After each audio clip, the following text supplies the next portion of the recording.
All right. Good morning, good afternoon, and good evening to everybody. And that's depending on wherever it is you're joining us from. As you can see, I'm all smiles. I'm absolutely excited to be doing this with each and every one of you here today. And why am I so excited? I mean, you can tell that this session is not just any kind of session. It's one of those sessions where you get to see real world impact. All right, just to be sure that I'm audible, I'm visible as well. Hello, Latif. Hello, Elizabeth. Please kindly confirm you can hear me and you can see me as well. Hi, Sophia. Yes, we can. All right, great. Thank you so much. Okay, good morning, good afternoon, good evening once again, everybody, depending on wherever you are joining us from. So what you want to do right now is, you know that person, your brother, your sister, your cousin, I mean, anybody at all has been saying, you know what, I want to get into tech. Tech is the new oil and gas. I want to get into tech. You just want to click on the link of this session and send it right to them before we get started. All right. So please send it to them. Let them join us. Let them come and see the good works that we are here to share today. So as I was saying earlier, I'm very excited to be here with you today. And because this session is just not any kind of session, it's one of those sessions that you get to see real world impact. And you see, you know how Nigerians say it now, you show workings, show workings. Yes, today we'll be showing workings. We'll be showing you exactly that working that you think, oh, you know what, I need to see this working to give me that push, to give me that nudge to get started into tech. So you'll be seeing projects that, you know, they show hard work, they show dedication, and the transformation that our participants, yes, people that have gone through, people that are in 10Alytics, and they've been here for just 3 months. Okay. So now if you know me, you know that these are the sessions that I love to be sessions that, you know, they don't just talk about theory. We show results, we show growth, we show real impact. And you can see that's why I'm smiling so hard right now, because I know what is coming. It's going to be a very, very interesting session. So just so I don't speak to myself alone, let me check the room. Let me feel the energy in the room. As you can see, I am all smiles. So if you're as excited as I am, I want you to drop a 10 in the chat box.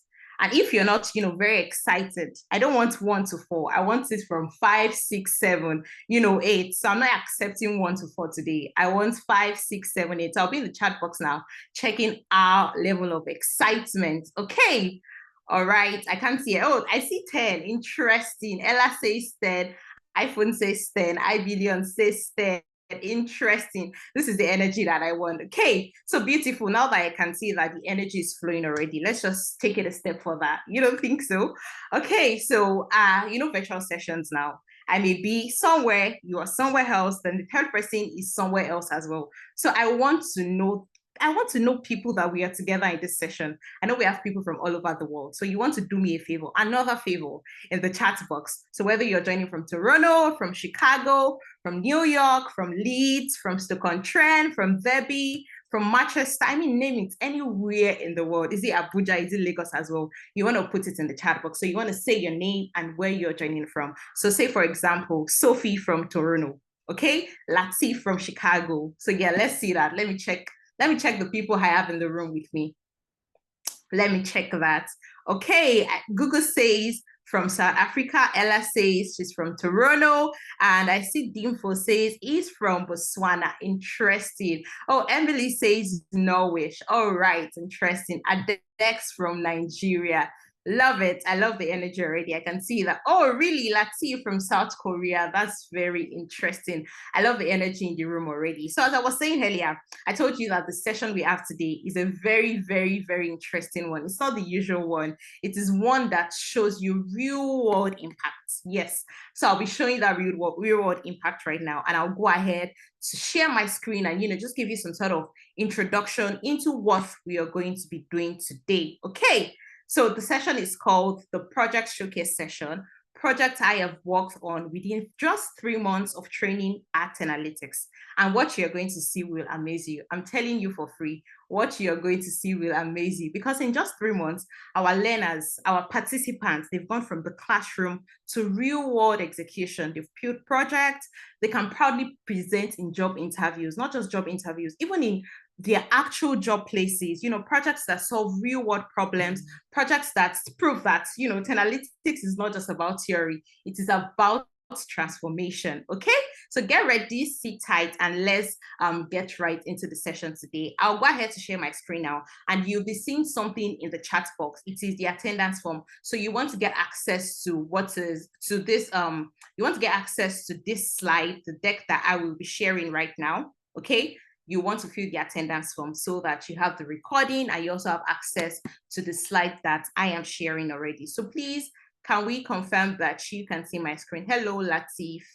All right, so Nosa and Kimberly says, will that be a replay? So that's why you need to fill the attendance form so that you can you can view the replay of the session. Okay? All right. Okay, please, can we see my screen now? Not yet. Oh, how about now? No, we can't see your screen yet. Wow, let me just stop sharing and reshare. I'll stop sharing now. Okay. How about now, Latif? Can you see my screen now? Yes, you can see your screen now. Incredible. Thank you so much, Latif. Just as I mentioned earlier, the session we're having today is a project showcase session. And you can see by the other side of the screen, you see people, you see our participants, our fully equipped participants that are here to show us what they've been up to within 3 months and some even more. Okay, so you see me, the very first image there. I am Sophia Tadeojo, and I am a data associate here at 10Alytics, and I am the host of the session. I also have my beautiful colleague here with me. I'll be presenting my slide and you'll be seeing her as well very soon. And so the other 3 participants that we have here with me is Olayinka Oyedele, and he's in the Agile Project Management and Scrum Master program, and he's currently in the April cohort. We also have Yemisi Adeleye from Cybersecurity, and she's in the May cohort. We have Benita Iruku, and she's in the Data Science program in the June cohort. All right, so moving forward, it's just right that we let you know what we do here at 10Alytics before we just dive right into the session. So I'll be walking you through a brief introduction about what we do here at 10Alytics, the good work that we do here at 10Alytics. So who are we at 10Alytics? This session that you're on, the people hosting it, what do they do? I just see that name on Facebook. I see it on LinkedIn. What exactly do they do? What exactly are they about? All right, so 10Alytics is a leading educational technology company focused on providing specialized training in technology skills and delivering comprehensive data consulting services. Emphasis on comprehensive data consulting services. Okay, so we are not just equipping you with the skills. This is what we also do for companies, so we are tested and trusted. Okay, so we've been doing this for over 4 years. We've been building talent for the technology workforce. We've helped over 2,855 plus people transition from the classroom into their very first tech jobs, and that's not just limited to a particular region. We've done that across the globe, and that's inclusive of UK, US, Canada, Europe, Africa, and Asia. Okay, and we are committed to making sure that the technology sector is more accessible through premium experiential training in data analytics, business analysis, data engineering, data science, financial analytics, HR analytics, agile project management, cybersecurity, and AI engineering, which is soon to come. I know you're wondering, all these buzzwords, all these big programs, what do they mean? What you just want to do is, even after the project showcase session, you want to stay back. That's why I said I have my colleague here with me. She'll be walking you through all these programs bit by bit. Yes, so you actually understand what they actually entail. Okay, so we know that technology is the new oil and gas, so we want to put people on it as well. And we have a team of instructors from leading global companies like Apple, Microsoft, McKinsey, Amazon. We did just pick people on the street and say, what, come teach our participants. We selectively picked the best of the best of the best. And what do they bring to you? They bring a wealth of real world experience, and they're dedicated to delivering an engaging, practical learning experience that ensures that you receive the maximum value from your investment in your future. Yes, it's an investment. Okay, so moving forward, the person you're seeing on your screen right now is me. Yes, you have introduced yourself to me earlier on. I had people from Botswana, I had Latif from South Korea, I had people from Norway, I had a lot of people, and you're wondering, oh, who is she? what does she do? Does she work with analytics? So here is my introduction as well. My name is Sofiat, and I'm a passionate educator, and I have a diverse background in product management, end-to-end administration, and agile project management. And I have close to half a decade years of experience in the world of technology and management. So as a data associate for the agile project management and Scrum Master track at 10Alytics, I've been very instrumental in helping individuals navigate the complex tech space. Yes, complex, but we are at 10Alytics. We help you make it non-complex, okay? So not to worry, that complex tech space, we are here to guide you and ensure that you achieve success. And how do I do that? I start from onboarding them into their respective data-driven paths and ensure that they get support all the way. And up until the moment that they land their very first tech jobs, yeah, that big money tech job, okay? And I have a strong commitment to career transformation, and I've successfully onboarded and mentored over 200 individuals, and I've helped them transition seamlessly into tech and secure meaningful job opportunities. Okay, so moving forward, the next person you can see on my screen here is Elizabeth Lana, and she's a product manager and a senior agile project manager here at 10Alytics as well. And she has half a decade of experience in project and product management. She's a skilled leader and a coach for agile teams, and she has consistently driven impactful results. She has guided over 1,000 individuals with no prior agile experience into making a smooth transition into project management. And Elizabeth has trained over 1,000 professionals as well across the 4 continents, and experience spans across multiple sectors, and that's inclusive of health tech, fintech, and edtech. So I'll be driving this session with Elizabeth as well. Hello, Elizabeth. Are you there? You want to say hello to us? Hi, Elizabeth. Are you there? Yes, I am. Hi, Sofiat. Thank you so much for the introduction. Hi, everyone. You get to hear from me shortly. All right. Thank you very much, Elizabeth. Good to see you again. Okay, moving forward, we have, okay, all right. We have what we are here for today. Yes, the actual thing that we are here for today, the main deal, the workings I promised that we are going to be showing, we have it here today. And how is this session, how is it segmented? It is segmented into 4 different parts, yes. And the very first one is the project showcase session. We get to listen to our students to talk about the projects they've worked on, you know, the real world impacts, the hard work, the dedication, the style, how they came about it, you know, the approach, the methodologies, and all of that, all right? So we'll be listening to them and how far they've gone in 3 months. And I'll be the judge, right? I'll be getting to ask them questions, you know, just to test their ability. And the next thing is the in-demand tech skills and the one that suits you. Just as I was mentioning earlier when I was introducing what we do here at 10Alytics, I mentioned a lot of buzzwords. You're wondering, oh, what is cybersecurity about? What is financial analytics? Not to worry. We'll be dissecting all those programs bit by bit to ensure that you're deciding to go for the one that actually suits you, the one that speaks to your need. Okay, so even after the project showcase session, you still want to stay back because there's a whole lot more to unpack. So after learning what next, what's the next thing, how do I go about it, what's at the tail end for me? Yes, you'll be listening to success stories, how people got a job and how you as well can get that 6-figure job. And would also be introducing you to the upcoming cohorts and the special discounts that we have for you. I call us Santa Claus here at 10Alytics. Okay, so we have 4 stages of this session, and we'll be diving right into the very first part of the session. So you want to keep your fingers crossed. You want to take maybe Capri Sun or coffee because this session promises to be engaging. Okay, you have a lot to unpack, so just sit back and relax. So now we'll be diving into the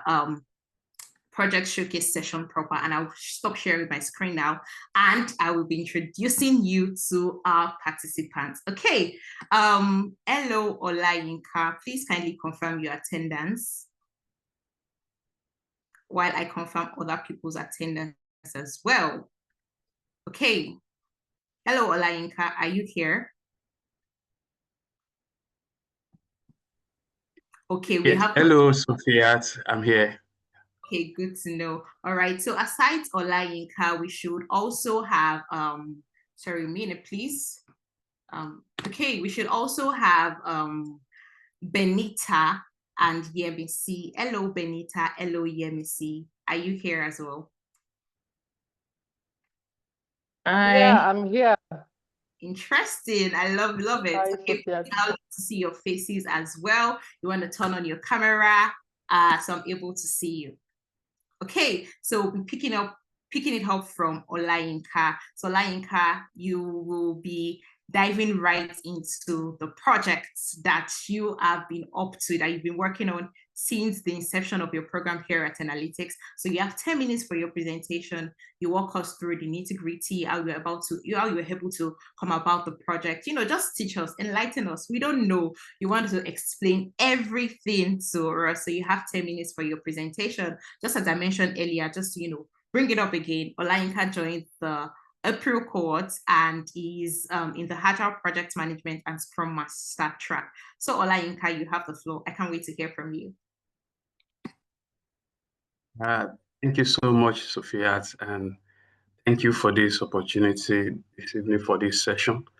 I do not take it for granted. Thank you so much. My name is Olayinka Oyedele, and I am part of April cohort, and it has been so wonderful since we joined. We had people like Sophia, our program coordinator, who is always gingering us, and we have our amazing facilitator, Elizabeth Nana. She teaches us like children, and we are getting things right. And we have worked on projects, and one of them is what I want to show in this session tonight. I'll be sharing my screen now.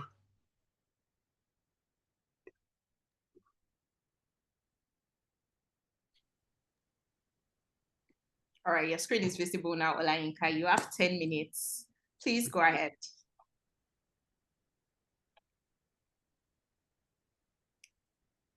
Hello, Olayinka. If you're speaking, I can't hear you. Yes. Oh, I'm trying to put it in a slideshow. All right, that's all right. Okay, so you have 10 minutes.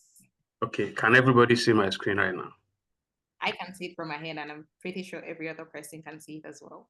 All right. So one of the projects that I have worked on and participated in 3 months of my joining 10Alytics, the program of Agile Project Manager and Scrum Master.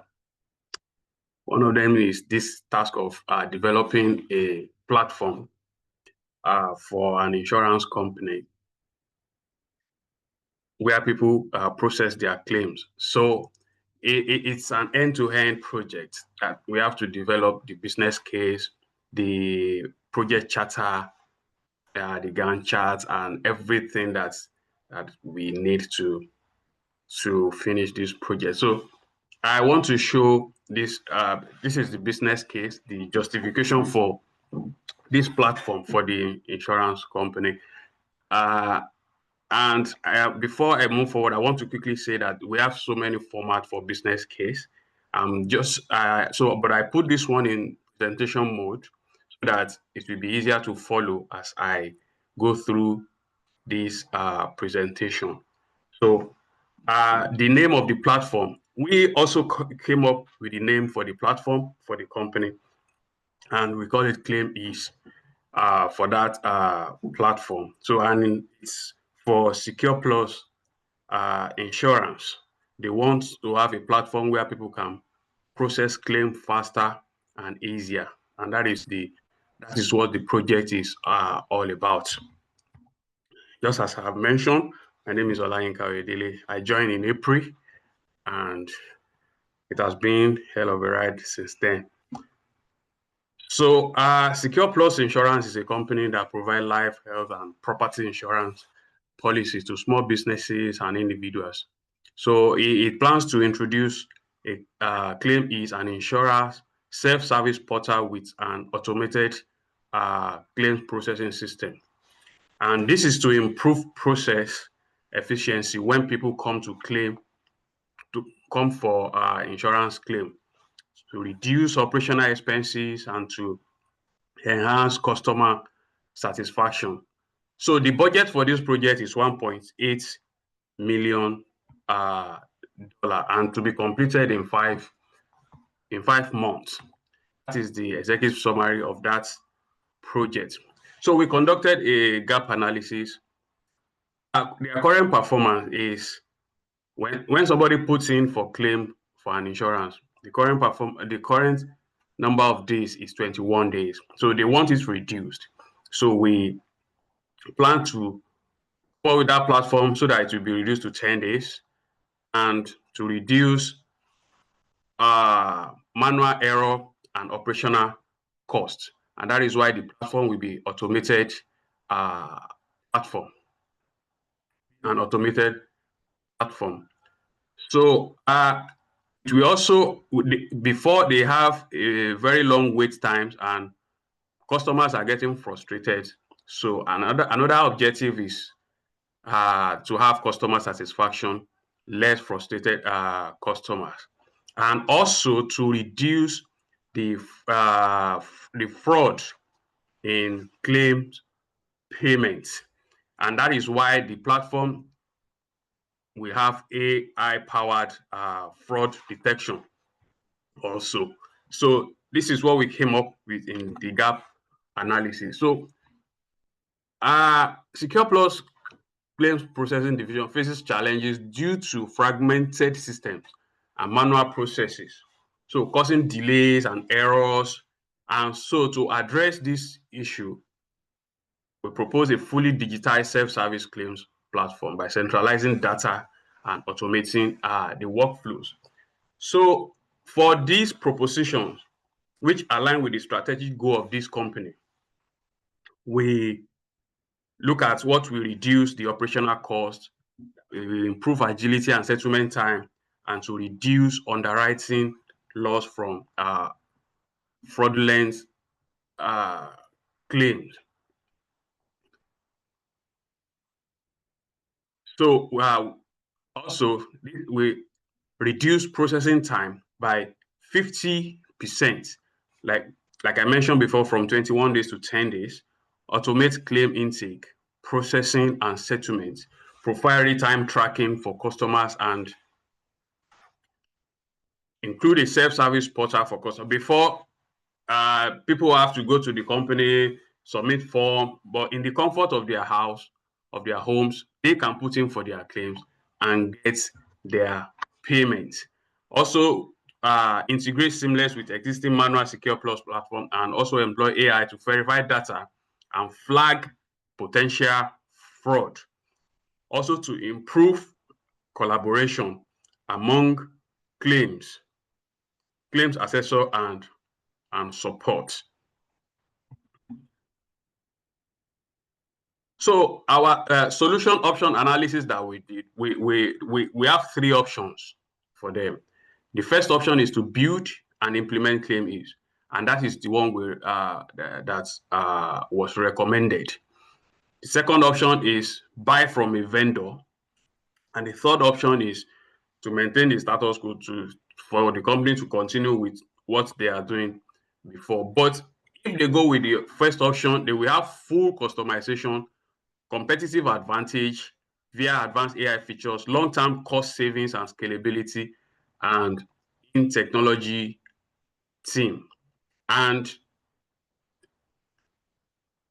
also, if they go for the second option, which is to buy from a vendor, yes, faster initial setup, no system development required, cheaper to acquire, but they will not have full control over this. So that's why we recommend the first option for them. Like I mentioned, the budget upfront $1.8 million, and it requires 5 months for full implementation. And the cost and the expected ROI within 2 years, we estimated $2.7 million in cost savings and retention-driven revenue operation. We also look at the risk assessment and mitigation strategies.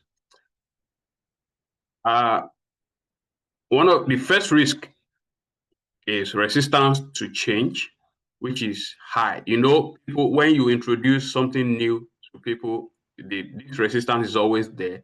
that people are skeptical, people are scared that I can't be inputting my data into any system that they can, maybe they are scared of fraud, people will take my money, they will know my details and all that. But the mitigation strategy proposed is to deploy an iterative agile approach, conduct targeted training, and change management session for people. Another risk is AI false positives on fraud detection. Like they always say, they will tell you no technology is 100% perfect, this and that. But this is the impact is medium, and mitigation strategies is to regulate tuning of algorithm, human oversight on flagged cases. Also, data security and privacy concern from the customer. Also, this is also high because people are always protective of their data. Everybody is always protective of their data. Also, we have the risk of budget overruns, which is also high.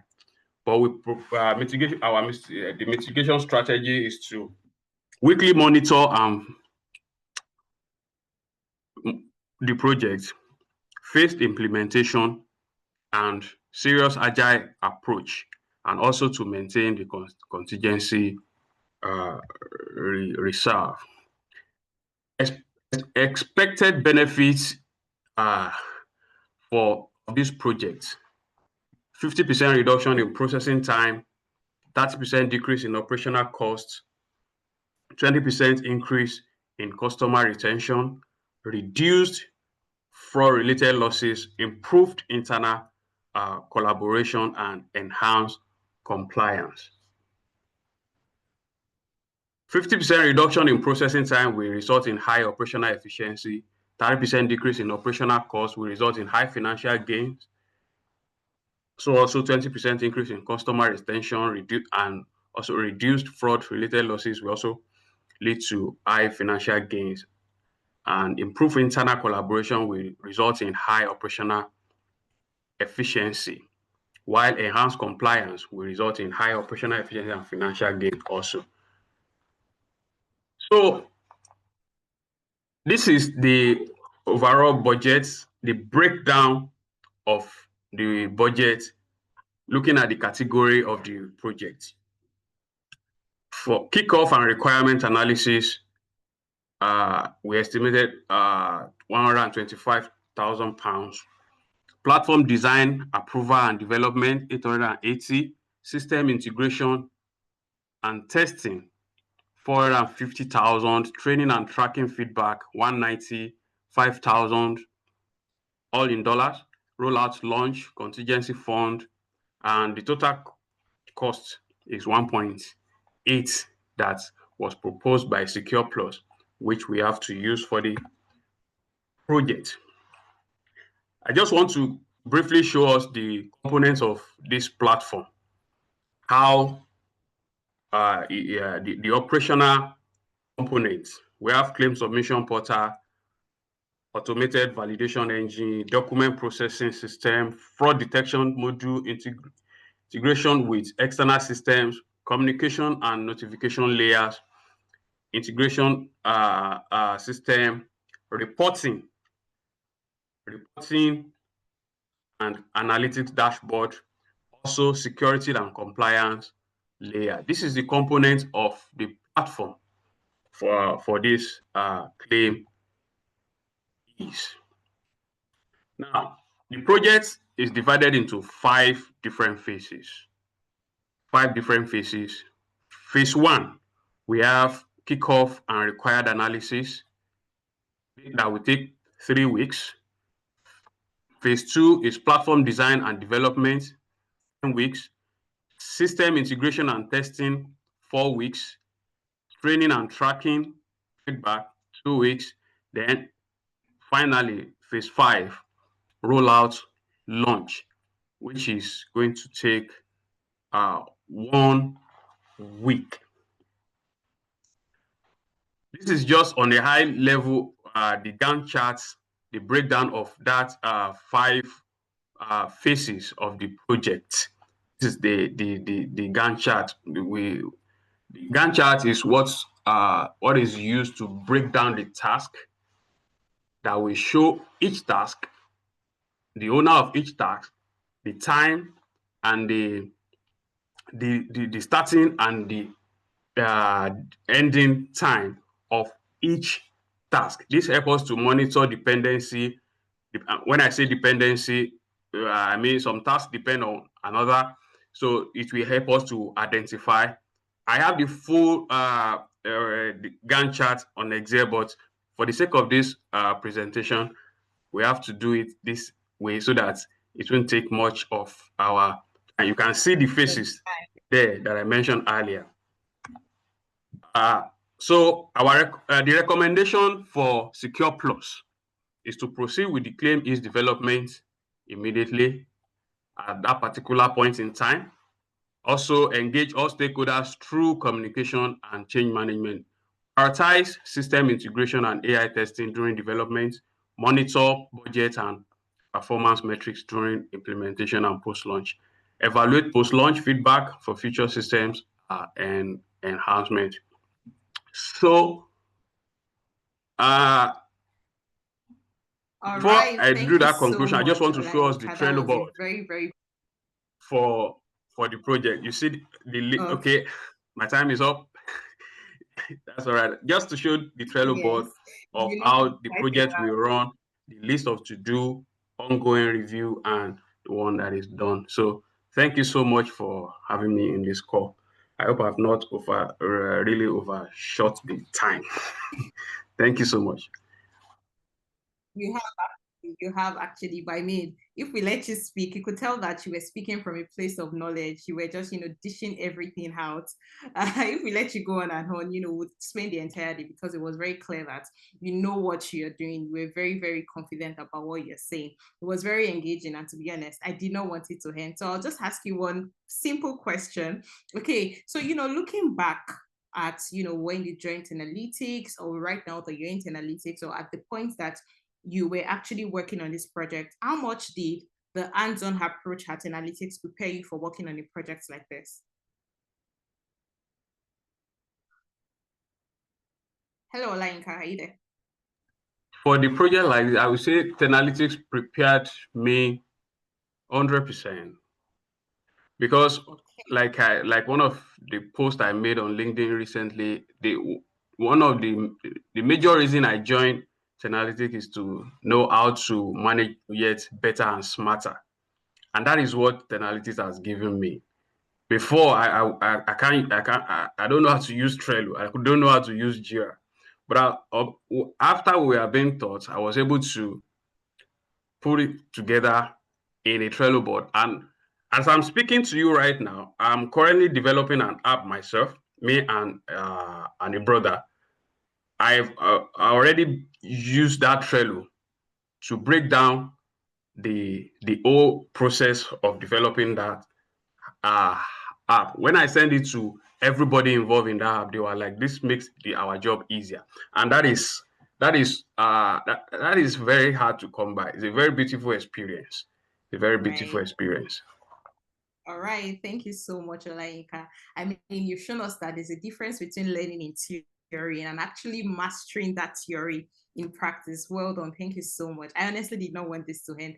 Thank you so much. And you can stop sharing your screen now, and I'll just call on the next person. Thank you so much for gracing this event today. Okay, so the next person I have here is Yemisi Adeleye from the Cybersecurity Court. Hello, Yemisi. Are you there? Hi. Hi, Yemisi. I can't see you just yet. Okay. On your camera. Hello. Hi, Yemisi. Good to see Hi. you. Very beautiful. Thank you. All right, so let's just kickstart already. Let's get the ball rolling. So you have 10 minutes for your presentation. You're gonna make it, very impactful yet precise. Okay. Thank you very much. So you have the floor.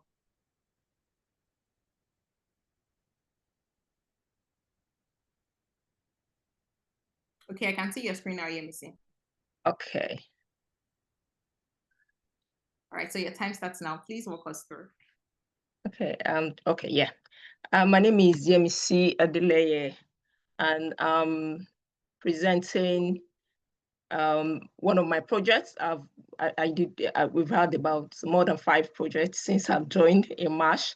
So I'll be presenting one of them, which is an internal penetration testing.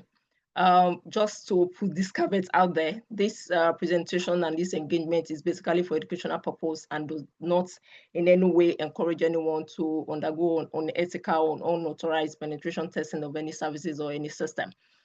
So this project is carried out for Nova Limited, and Nova Limited is a growing organization that specializes in web application development for their clients, as well as providing ongoing service monitoring and maintenance for their clients.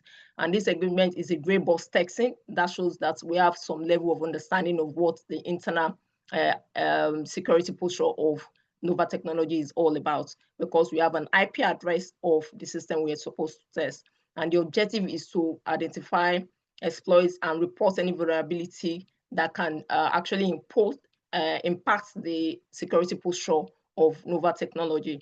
And the tools that I use for these engagements include Metasploitable VM, my Metasploit framework, Kali Linux machine, and Nmap. Also, the engagement is carried out in a virtual environment that is in a sandbox environment, so that it's a controlled environment. And the end of the analysis, risk assessment was carried out, and the vulnerability identified shows that the risk ranges from low to high. And it also showed that the impact that this could have on Nova Technology as a whole, as the organization. We have the reputational damage, financial loss, a legal and regulatory fine that can come from the vulnerability that was actually identified. The scope of this project, the in-scope include the identification of vulnerable system and services, the exploitation of at least 2 critical vulnerabilities to demonstrate the impact of the engagement on the organization, and out of scope is the enumeration of the entire subnet. That means we're not going to enumerate the entire subnet in these engagements. Sorry, I think I lost my camera. Just a minute. All right, so you could, continue while you're trying to okay. update you. Yes. Okay.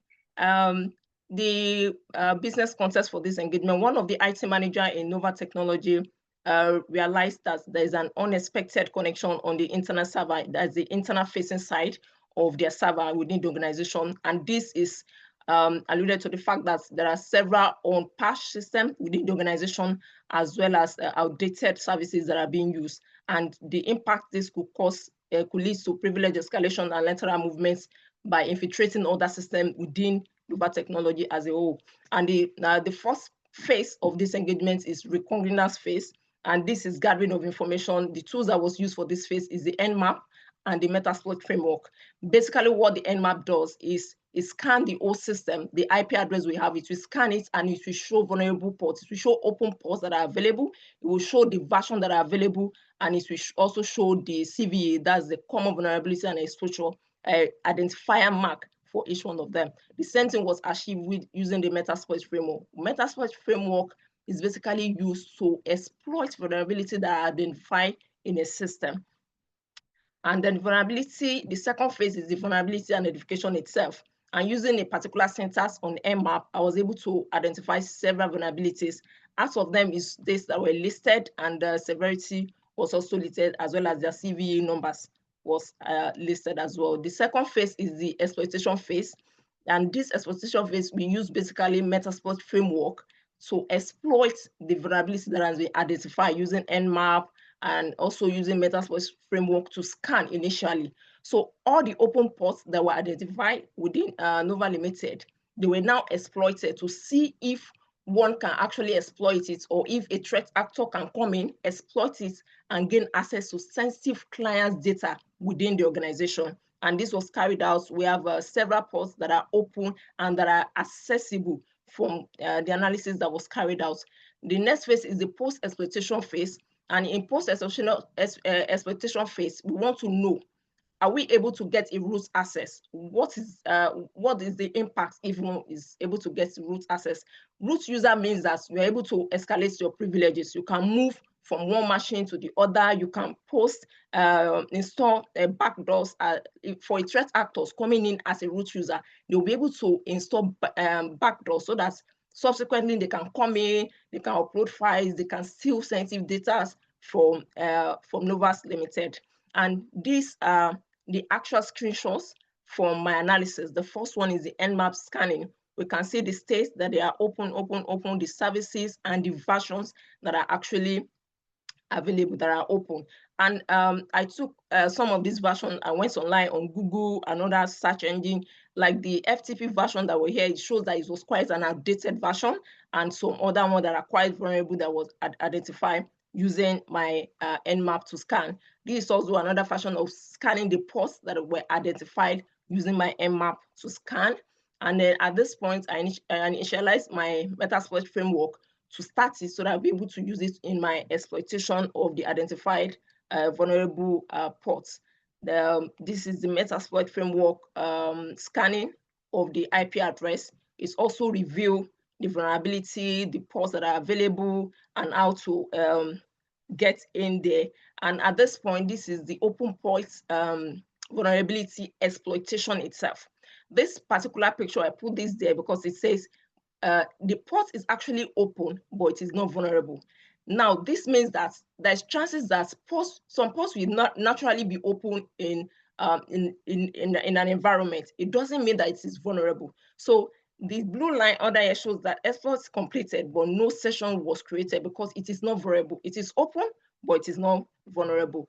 Now, the second one is the evidence for FTP. FTP, the down path shows that common shell session 1 open. So this shows that this is vulnerable and I can actually access through this. So this is an evidence, and this is a result of exploitation that was carried out using the Metasploit framework. The second one is the NetBIOS. That's the Zamba version of the NetBIOS, and it also has an open session that threat actors can actually utilize to gain shell access. And the third one is IRC that can also be infiltrated into the Nova Limited network and gain access to clients' details. The post exploitation shows that at this point, this is for FTP, I was able to get to be a root user in the system. This particular IP address is the IP address for Nova technology itself.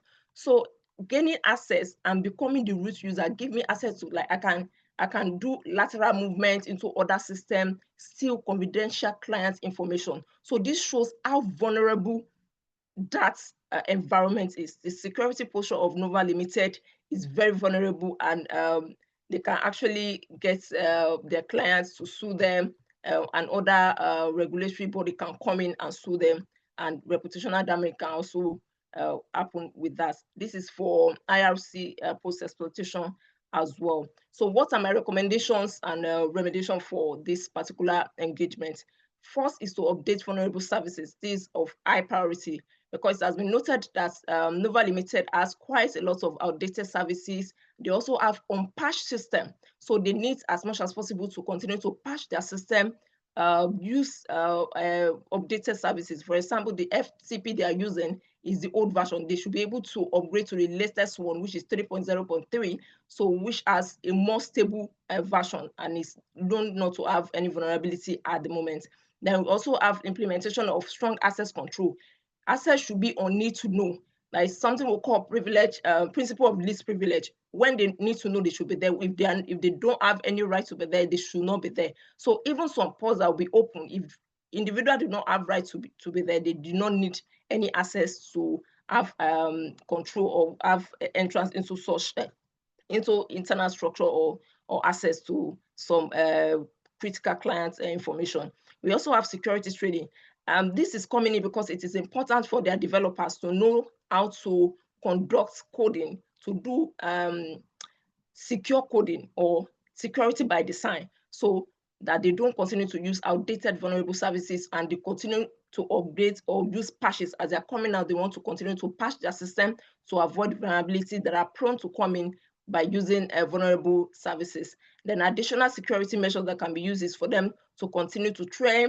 They establish a patch management system so that it will automatically ensure timely updates as vulnerability are coming, they also need to continue to do threat intelligence. When they learn from publicly available information, they will be able to know well in advance the threats that are out there and how to continue to improve their system, patch their system, and avoid any incident that can come in from threat actors.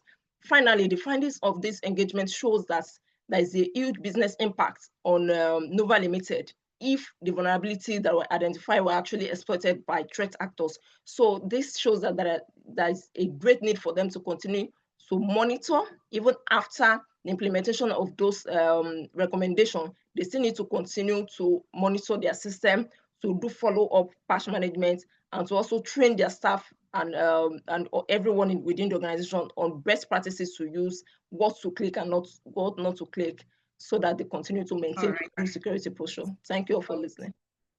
All right, thank you so much, EMAC. I'm sure the cybersecurity team is incredibly proud of you right now. I mean, it was very insightful. And that was coming from a lady. That makes it even more inspiring. And this is exactly what people mean when they say that. Talk about women breaking barriers in tech. All right, thank you very much, EMAC. So I have one question for you. While you were presenting, you mentioned using tools like Mmap, Metasploit. So before joining 10Alytics, did you have any idea about these tools? And would you say that these tools are actually easy to learn, or maybe 10Alytics made it easy for you? How was the process of learning like for you, if you didn't have an idea about the tools before joining 10Alytics? So was there any favorite part of learning them? And more importantly, how are you now able to put them all into real world application right now? Oh, thank you very much. Prior to coming into 10Alytics, I don't have any experience in how to use all these tools. And it's just not about these few tools that I've mentioned. We have so many tools that we are using now. We have the Bob suite, the Zaprocil, we have SIM tools that we are using as well. First of all, I would like to appreciate my facilitator, Vivian, because she tries so much. She makes it so easy for everyone to learn. And we always look forward to coming to class. I know for someone coming from a totally different background, it's not easy, but because the way 10Alytics make the program easy for everybody to come around, we learn, and she still, even when we are out of class, we still get in touch with our facilitator, with my coordinator, Latif and Steven. They're always available to assist. So they make it so easy. And there is this kind of community that help is available whenever you need it. You reach out to them, they provide the help. So it's quite easy, and the projects, they are hands-on, and they have a real-world impact. Because sorry to take your time, because I'm coming from a X-related background. That was the point, because most people will feel that, oh, how do I relate this to my work? It's just simple things make it relatable. Because at a point I told them, I said, oh, it's not that people are leaving system open.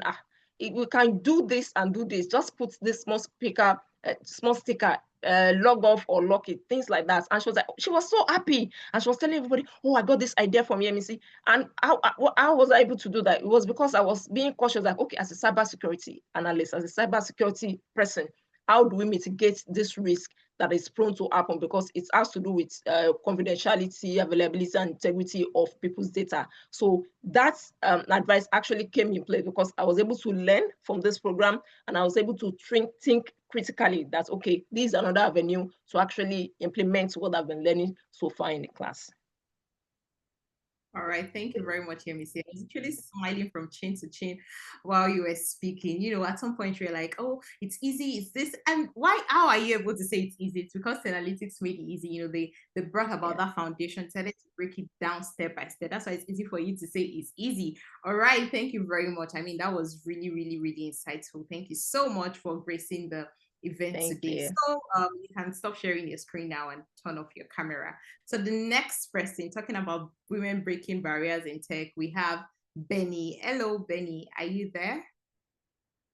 Yeah, Benny? I'm here. Yeah. Hi, everyone. Hi, Benny. Can you hear me? Oh, you look so Can you beautiful. hear me? I can hear Thank you so much. Thank you so much. Hi. Okay, right. Can I go ahead now? Go ahead already. You have 10 minutes. All right. Hi, everyone. My name is Benita Iruku. I'm very happy to be here, and I really appreciate this opportunity to talk about what I've learned so far in 10Alytics. And I want to start by saying that you made the right decision to be here in this master class. And with 10Alytics, you are honestly in the right place. Like everyone has said, especially my tutor, Ifeanyi, I want to really appreciate him for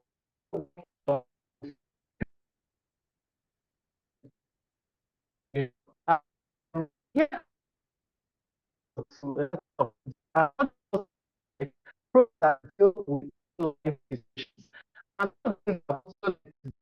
you don't have to know all the industries you can be in,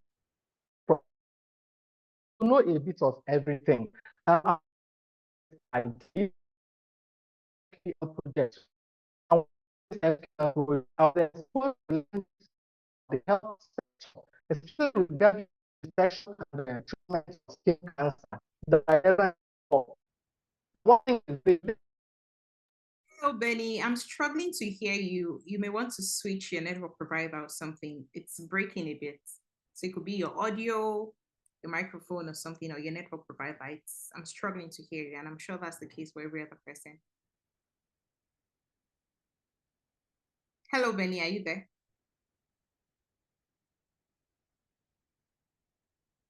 Hello, Benita. Oh, Shale also confirms that. Okay.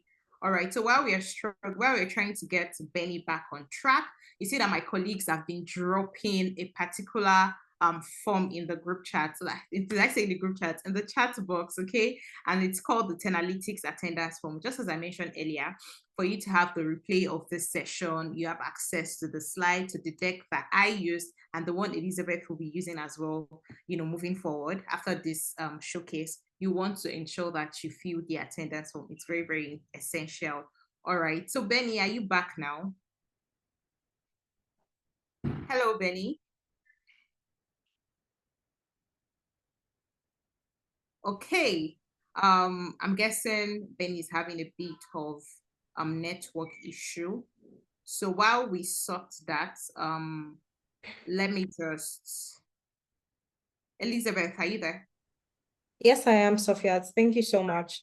So I think Okay. Benny's having technical issues. I don't know if she's able to join back. So I'm just going to carry on with the session, if you don't mind. That's all right. So as soon as she's back, I'll just give you a nudge. So we allow her to present and she just get back to it. Is that All right? right, fantastic. Thank you so much. Okay, everyone. My name is Elizabeth Nana, and I'm going to be walking you through the remaining part of the session. So yes, I know we didn't get to listen to Benny and her presentation, but at least we listened to Olayinka, right, from the Agile Project Management track. And we also listened to Yemisi from cybersecurity as well. Sophia was saying a lot, women breaking into tech. It's not easy. I expected to see a lot of reactions. It's not even easy for people to decide to come and present, the work that they've done, to absolute strangers like this, right? So I want us to at least clap for Yemisi, clap for Lainka, at least. Let's just show that we appreciate them, please. Everyone, I'm looking. So if you're not clapping, then, I'm not going to go ahead with the session. Fantastic. Thank you. Thank you, everybody. It's actually not easy. You think it's easy to just come on here and turn on your camera and speak to people. Priscilla says it was very good. Thank you so much, Priscilla. All right. So, a lot of us here, you've listened to all of these presentations now, so you want to know what the importance of projects is. You're thinking, I just want to learn. They're talking about projects right now. What's my business with that? Why do I need to, learn using projects? And why is that something that 10Alytics is talking so passionately, about, right?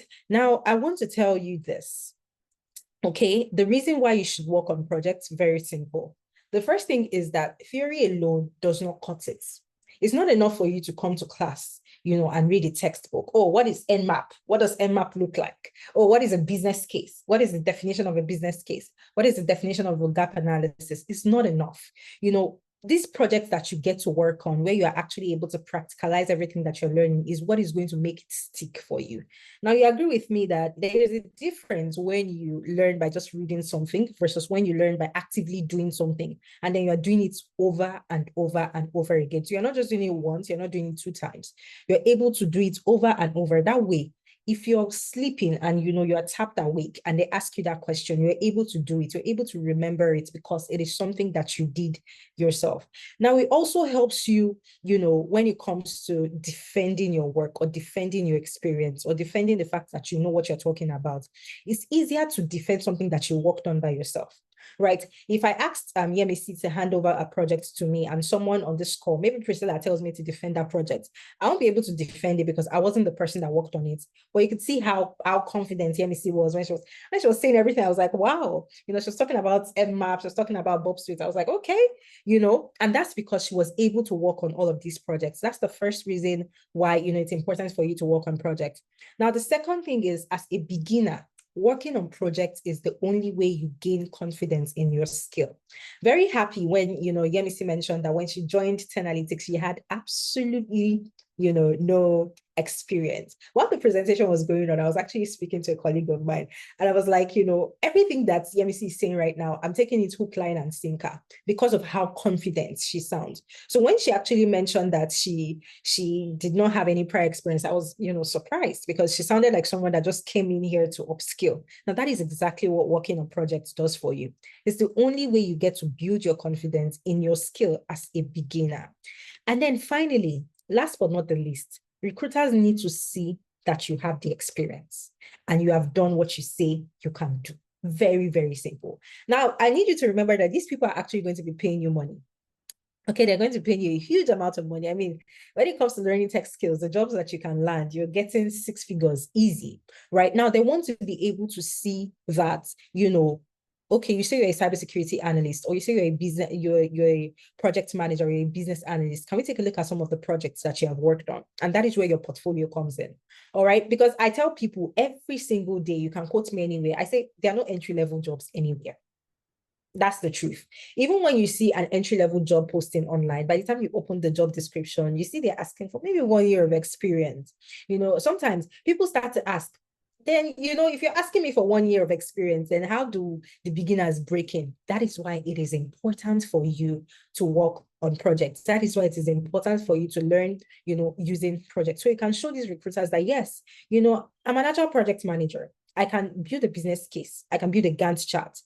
I can break down your work, all the work that you need to do, and put it on the Gantt chart. I know how to assign tasks. I know how to manage a Trello board. They need to be able to see proof of that. And, it increases your chances of getting hired. Now, I cannot, overemphasize the importance of projects enough. I'm just going to be using one of our previous participants as a case study. Let's talk about Victor. Okay, now Victor learned in a project-based environment, and he was making sure to solve real-world problems. Now, one of these projects I worked on, was for a credit union, helping them to reduce non-performing loans by building a loan default prediction model. All right, now, before you ask, Victor was in the data science track. He was able to help them build a prediction model for their loan default. And what happened was that, Victor worked with analysts, Victor worked with data engineers, and also other stakeholders during his internship, which I'm going to be explaining to you shortly.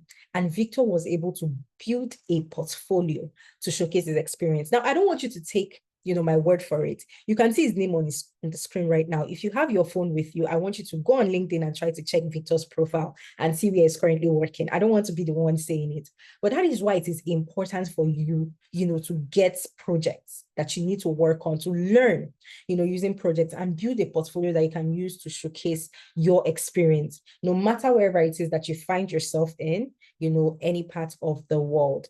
Now, I talked about the importance of portfolios. Now, my colleague Sophia mentioned earlier that if you stick around long enough, okay, and even if you don't stick around, even if you're busy or you joined late, my colleagues are dropping a link in the chat box. Very important that you fill that link.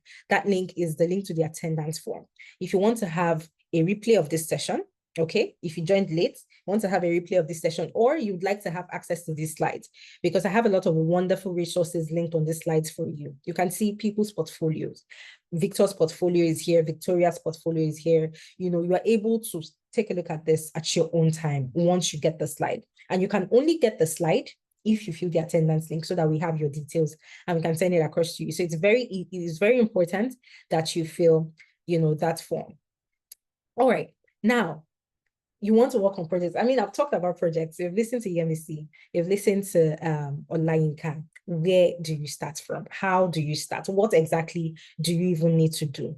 All right. Now, the first thing you need to do is you want to begin by identifying and choosing the right career path. I want to throw this question, to everyone, and I'm taking a look at the chat box right now. I want to see your responses. So, if you came into this session, already knowing what it is that you want to study, I want you to just put it in the chat for me. If it is business analysis, if it is project management, if it is cybersecurity, if it is data science, if you already know what you want, I want you to put it in the chat. If you don't know what you want, I want you to put a no in the chat. I'm looking in the chat right now. All right, Caroline says business analysis, fantastic. Anthony says cybersecurity, great, you're the right place. iPhone says cybersecurity as well. One more person. Joy says no. That's okay, Joy. I'm sure by the end of this session, you'll know exactly where you need to get into. All right. Infinix Hot 8 says data sciences. Fantastic. Now, the first thing that you want to do is you want to begin by identifying and choosing the right career path. Wonderful for people who already know what they want to study. Okay, people who already know the career path they want to get into. But if you don't know, don't feel bad. I mean, that's why we're here tonight, right? We're here to learn. So just stick with me to the end of the session. And once I'm done, I'm very sure you have all the clarity that you need. Now, what are the tech skills that you need to learn to help you get a job quickly? Okay, here at 10Alytics, we offer 8 different programs, and there's a reason for that. It is actually very, very strategic. All right, now every single year, what we do is we go on the different job boards that you have out there. I'm talking about job boards like Glassdoor, CV Library, Monster, Google Jobs, Built-in, LinkedIn, Indeed. We go into all of these different job boards and we scrape them for jobs with the highest recurrence. Now, what this means is, say, for example, maybe we check LinkedIn and we see that in the year 2025, in the year 2024, we see that on LinkedIn, there were about 70,000 job openings for business analysts, right? Now, what that signifies is that the skill is in high demand. All right, people are actually looking for business analysts. So we do this for all the different regions, Africa, the UK, US, as well as Canada, Asia as well. We want to look at what jobs are actually in demand. What is the job, or what are the jobs right now in the markets that recruiters are looking for and they're willing to pay good money for? Now, when we scrape all of these job boards, the next thing we went ahead to do was we carried out our own internal data analysis. All right, and we looked at these different jobs that we got. You can imagine the thousands of jobs that we got, and we took a look at them and we used a criteria, to sort of filter them down. Now, the first criterion on my screen is ease of learning. So yes, now we've seen that these jobs are, they're in high demand, but how do we know if it is easy to learn this job? How easy is it to learn the skills that you need, in order for you to break into that specific career path? Okay, you're trying to be a business analyst. Is it easy to learn? You're trying to be a cybersecurity analyst. Is it something that is easy to learn? Now, and is it something that you can learn within 6 months? Again, we're no longer in high school. We don't just wake up in the morning and then go to class Monday to Friday, and then that's it. When you get home, your parents have food waiting for you, and then you eat and, work on your assignments and go to bed. Now, this is the real world. We're all adults here. A lot of us, we've been out of the classroom for years, right? So is it going to be easy for someone who has been out of the classroom for, let's say, 17 years to be able to pick up these skills in 6 months or even less than 6 months, right? And then land a job? Now, that's what we look at. That's the first criterion.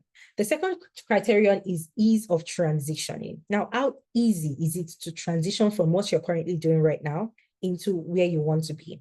So yes, you're currently, a nurse, or you're currently in the healthcare sector, or, you're currently an HR manager. How easy is it to transition into something like business analysis or data analytics? Or you've been a teacher for 10 years or a midwife for 12 years. How can you transition? All right. So we took a look at that ease of transition as well, because we want to make sure that, you don't go into something that you regret, that will be too hard for you. So we made sure that, okay, all of these different jobs that we've gotten, that, recruiters are trying to hire people for, are they jobs that are easy to transition into? And then finally, last but not the least, that's the reason, for being honest, that's the reason a lot of us are on this session tonight. My colleague earlier was saying tech is the new oil and gas, meaning that's where the money is, these days. So we also wanted to make sure that these jobs, actually offer high rewarding salaries. You don't want to just be working and working, and at the end of the day, you get peanuts to show for it. So how did we, want to make sure that whatever it is you're transitioning into, from whatever it is you're doing right now, right, you stand the chance of earning a lot of money. Okay. And after taking a look at these 3 different criteria, we came up with the 8 programs that we offer: business analysis, agile project management, data analytics, data science, data engineering, cybersecurity analysts, financial analytics, as well as HR analytics. And we didn't stop there.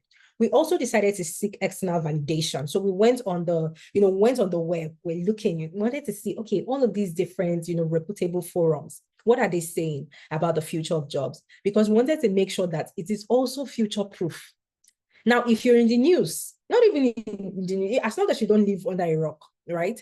You know that AI has been making the buzz of recent, everybody's talking about AI. And you want to make sure that, for the next at least 5 to 8 years, you are safe.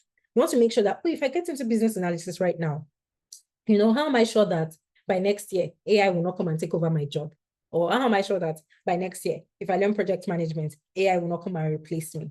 Okay, so we decided to seek external validation, and that was how we found the World Economic Forum, Future of Jobs Report for 2025. Again, you don't have to take my word for it.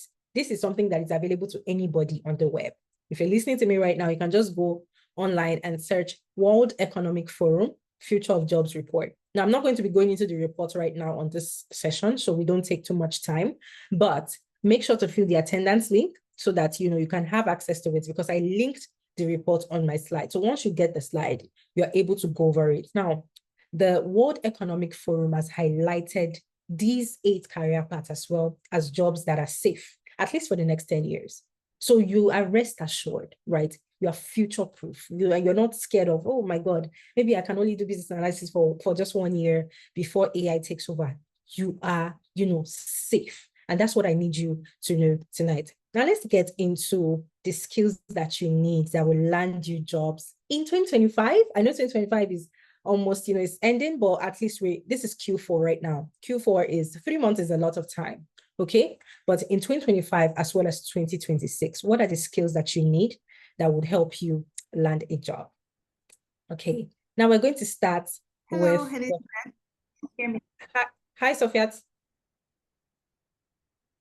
Oh yeah, Benny is back now, and she would like to present for maybe about 5 minutes. Just let's give her a bit of time so she does a presentation, please.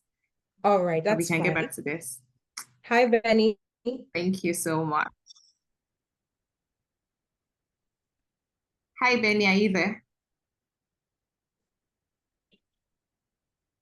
Hello, Benny, you can speak now. Oh, great. I'm trying to unmute, but I can't unmute. Can you hear me? We can hear you clearly now, Benny. Okay. Yes, you're I'm sorry audible. about I'm sorry about that break in transmission. I really don't know what happened. I'm shocked. I don't know what happened to my network. Yeah. Okay, so I was saying that one of the things I learned while doing this SQL project, okay, is that I've learned a lot of things about cancer detection and treatment, which I never knew before.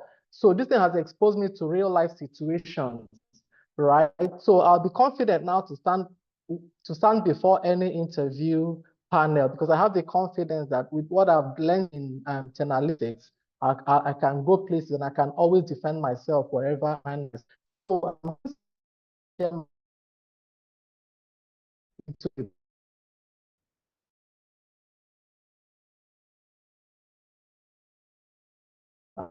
my screen. I see my screen.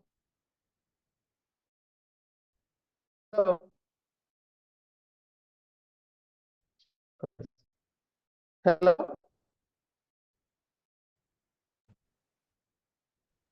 Hello. Hi, Benny. We can't see your screen. Yeah, Benny is still having network difficulties, apparently. Okay, I think she just dropped off. So what is going to happen is I'm just going to continue, okay? So we'll continue from where I stopped, and we just try to, I don't want to keep us for too long on this session, all right? So we're just going to continue with the session right now, and I'm going to share my screen once again. Okay, so just give me a minute. All right, give me a minute.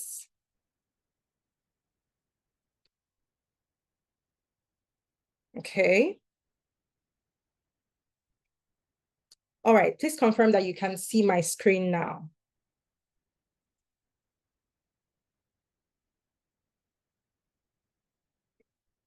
Hi, Sophia, can you see my screen?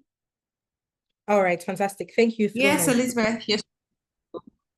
All right, great. So I'm going to start off with, the business analysis program. Now, what I'm going to be doing is I'm going to be explaining all of these programs one after the other, so you understand exactly what you're getting into. And then for people on this call that have also not made the decision as to which of these career paths they would like to get into, you're able to get, all the knowledge that you need. All right, now the business analysis program. Who is a business analyst? First off, I love to, tell people that this is one of the easiest career paths you can get into as an absolute beginner. It doesn't matter what your background is. Healthcare, education, e-commerce, whatever industry or whatever sector it is you're coming from, you're able to get a job as a business analyst. Now, even if you have a healthcare background and you want to remain in the healthcare space, you're still able to do that as a business analyst. Now, a business analyst, I want you to think of business analysts as problem solvers. These are people that come into organizations to fix problems for them, right? Now, as a business analyst, your job is to optimize processes. What it means is that you're walking into an organization or a company or a business, you look around and your job is to try to, looking at how their processes, how things are currently working right now and how you can make it better for them. Now, not just for the organization, but also for the end users, of that organization, right? So you're trying to look at what is this process about? Is it the process of maybe placing an order online, for example, depending on the kind of organization you're working with? Is it a process of collecting patients' data if it's in the healthcare sector? How can I improve this process? How can I make this process better? Oh, this is how we used to collect our patients' data before. When people come into the hospital, we take their data manually and then we upload it on an Excel sheet at the end of a shift, right? And then we are noticing that there are a lot of errors with this data, because imagine when a nurse that has worked 8 hours or 12 hours, at the end of a shift, she has to start, updating a tracker, updating the Excel sheets, updating the tracker. Then she starts making mistakes because she's tired, she's exhausted at that point. Now, there is every possibility that she misses a zero here. She puts an extra letter here. And at the end of the day, we just have messy data in our system. Now you're thinking as a business analyst, how can I stop this problem from happening? How can I make it better for the nurses? Because they will be tired, of course, after their shift. Imagine giving them that task to start uploading the names of maybe hundreds of patients after their shift every single day. How can I make it easier for the patients, the nurses, and also make sure that, we have real-time access to the data of our patients whenever we need it? All right. And that is how you're able to optimize that process for that hospital or for whatever organization that you're working at. Remember, your job is to optimize processes. Now, as a business analyst, you are the bridge. You're literally the middleman between non-technical stakeholders and technical stakeholders. All right. So basically, it's like, you have two people that speak two different languages. One speaks Spanish, the other person speaks French, and then you understand the both of them. So you're the person that listens to this, the person speaking Spanish, and then you translate it to the person that speaks French so that they understand themselves. So you are that middleman between the business, the business guys like your C-suite execs, your CEO, the project sponsor, and so on and so forth, and the technical guys like the developers, designers. All right. Now, your job is to ensure effective communication and understanding of requirements between both teams. How do you, how do you be a business analyst? How do you optimize processes? You first start off by learning how to map out processes. In order for you to optimize a process, you need to understand first. So you learn the things you need to learn. How do you observe the process? What the process like? And then out that process. Now, after mapping out the process, you also want to map out the to-be process. Okay, meaning things that are taking right and a pen and you're sketching out the current problem, because when you that's what you identify the bottlenecks or the problems in these processes when you sketch everything. Now, it's because we're now text on this. You're not using paper anymore. There's softwares that you can use to make that very simple for you. And you're going to be learning process mapping using tools like LucidChat as well as Draw.io. Now, we have realized that especially in a global setting, recruiters do not just want people who would come come and then please, hi, my name is Benny, and I'm a business analyst. I know how to optimize your processes. They want something more. They want it to be that when you are faced with, the business data of that organization, you're able to understand it, at least surface level, without the help of a data analyst. Now, what we did was we went into the data analytics program and we borrowed these 3 tools from them. Data tools, Excel, Power BI, as well as SQL. So as a business analyst, you have your core business analysis courses, right? And then we also borrowed some courses from the data analytics program, Excel, Power BI, and SQL, so that when you are presented with data, you're able to understand it, at least surface level. You don't need to go in too deep, but you are able to understand it and you learn the skills just enough to be able to land some jobs as a data analyst if that's what you want. Now, we didn't stop there as well. We also went into the Agile Project Management Program, and then we borrowed some courses from them. Project initiation planning, as well as Agile and Scrum for projects. Now, the reason for this is very simple and very strategic. A lot of times in an organization, they might not necessarily have the manpower that they need for projects. Now, when you propose a new process in an organization, sometimes it's a project, right? And then in that case, you need, they look around, they don't see a project manager, they don't have somebody that can execute that Sorry to project. cut you, Elizabeth. I'm back, just in case. I'm back. So all right, I'm that's ready fine. when you're ready. Yeah, sorry for the interruption. I'll call on you shortly. Thank you. So, they look around and they don't see, someone that can manage that project for them. And in that case, they turn around and they look and they say, Benny, this is your idea. Benny, I'm using your name right now.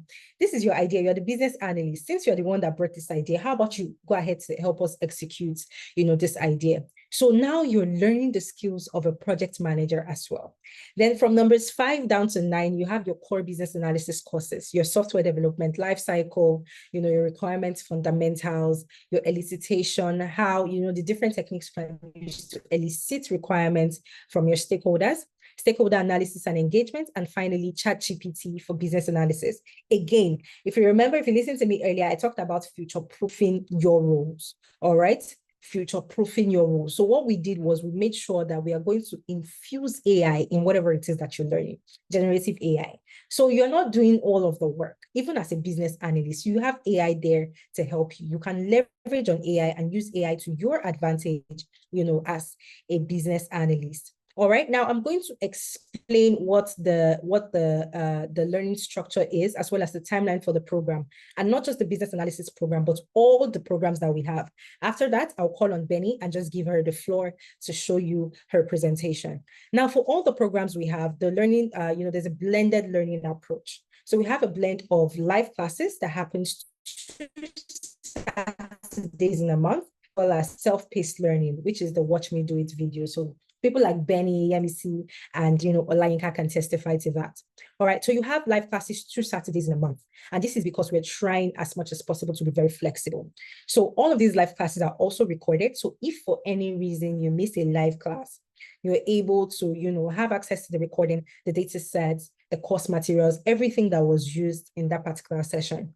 Now, for the live classes, we have 2 different timings. We have the morning class, which is 11 a.m. to 2 p.m. West African time, as well as the evening class, which is 6 p.m. to 9 p.m. West African time. Now you're able to choose which one you want to go for. So depending on the convenience, of your schedule, you take a look and you say, you know what, I work on Saturdays in the morning, but I'll be free in the evening. So let me join the evening class. Or, I'm usually working in the evenings on Saturday, but I'll be free in the morning. So let me take the morning class. Now you're able to choose which of these classes, best suits your calendar.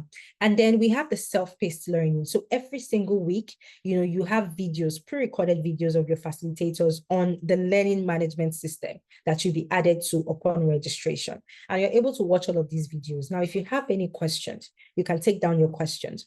We have question sessions that happens 2 times in a week.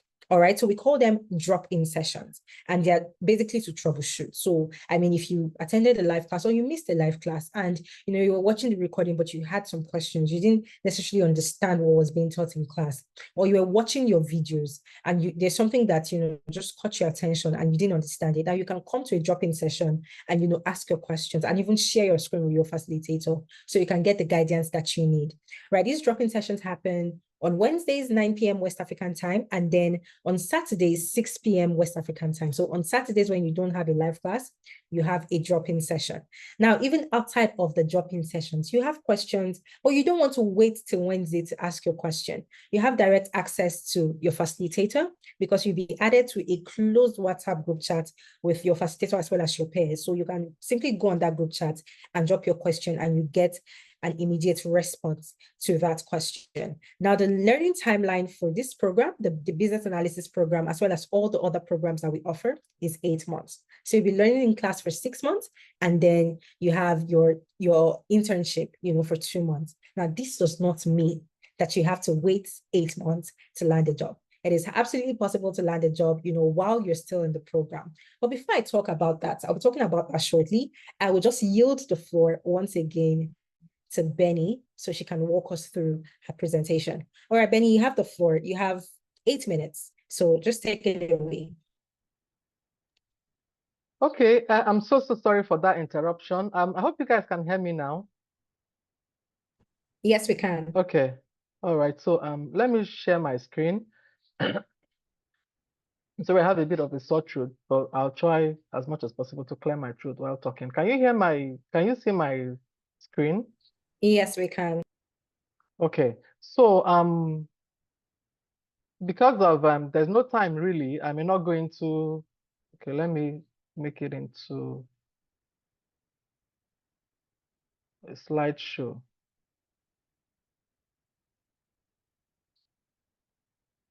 You can see it now. Okay, so this is the SQL capstone project, analysis of AI diagnostics skin cancer dataset. So this is a dataset from diagnostic skin cancer company, and then we are meant to analyze this dataset to be able to give insights into early detection and treatment of skin cancer. So I may not go into all this. This is the introduction because there's no time. Table of contents, the problem statement. Something here is blocking my view. How do I minimize it? Okay, this is the problem statement. This is the rationale for the project. The aim of the project. Like I said, because of time, I may not really go into this, but this is the research question. The questions we aim to answer from this project are this: what are the common symptoms that characterize the lesions? How can the analysis of lesion characteristics be used to identify patterns? Okay, we know that skin lesions are indication of skin cancer. So, but we might be thinking, what are skin lesions? So they are growths that normally appear on the skin. And when this happens, it's normally indication of skin cancer. Some of them could be benign, actually. But the essence of this project is now to determine from the data set which of them are benign and which of them are malignant. So we also ask what proportion of detected lesions undergo biopsy confirmation. What is the average age of patients across the various lesion types? Does having a history of cancer or family history of cancer increase the chances of having these lesions? Does gender have an impact on the prevalence of the various lesion types? And what is the influence of demographics, life factors, example, smoking, drinking, and environmental exposure on skin lesion incidence? So the main aim of this project is to analyze patient demographics, environmental factors, and lesion characteristics to generate insights that can help dermatologists to detect cancer early and then help them to make informed decisions towards the treatment of cancer. So here, I joined my two tables. I joined my two SQL tables, and we're going to use SQL. SQL is structured query language. So that's the language we're going to use to query this data set to be able to bring out all these insights and make recommendations. So I joined my table to be able, the two tables, to be able to navigate between the tables. Okay. So here, this one is showing all the data types. Show all the types of lesion in the data set. So I singled out all the lesion types in the data set. Okay, and from here we have 6 of them. We have the ACK, BCC, NEV, you know, up to the MEL, the melanoma. Those are the 6 lesion types we have in the data set. And then we have the 3 most predominant ones are the ACK, the BCC, and the NEV. But then there's melanoma. So one thing about this melanoma is that it's the least common type of lesions, but research has shown that it is the most dangerous and deadly type. So melanoma may be rare, but demands immediate attention whenever it's spotted. So even though it's not predominant in this data set, we have only 3, ACK, BCC, and NEV, but melanoma is a dangerous case. So because it is in this data set, you have to query melanoma. You have to really give it serious attention, even though it's not among the predominant sets. So here again, I did a count of all the symptoms of each lesion, okay, to be able to determine the predominant symptoms for each lesion type. Because when we have the symptoms, we can use it to determine whether they are benign or whether they are malignant. So we can see the different lesion types, and then we can see the count of the symptoms. Okay, so querying it further, we can see the symptoms that are represented in the data set. We have the lesions that itch. We have the ones that increase in size. We have the ones that cause pain. We have the ones that change in shape, color, or border. We have the ones that bleed and the ones that are raised above skin level. And then, using them to determine whether it's benign or malignant, you can see that here, if lesions that are growing in size show strong warning signs of being malignant. Also, lesions that change in shape, color, or border are also very important red flag. They suggest malignant lesions. Also, if they are bleeding, they are also high suspicion for malignancy. So what does this mean? So you can see that each of them here have been classified with their different symptoms. That's what I summarized here.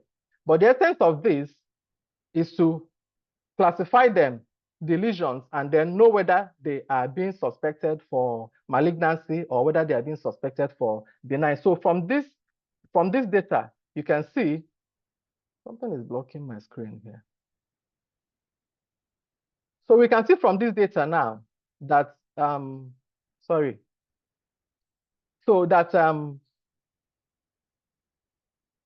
don't know why this thing is blocking my screen. Okay, I removed it.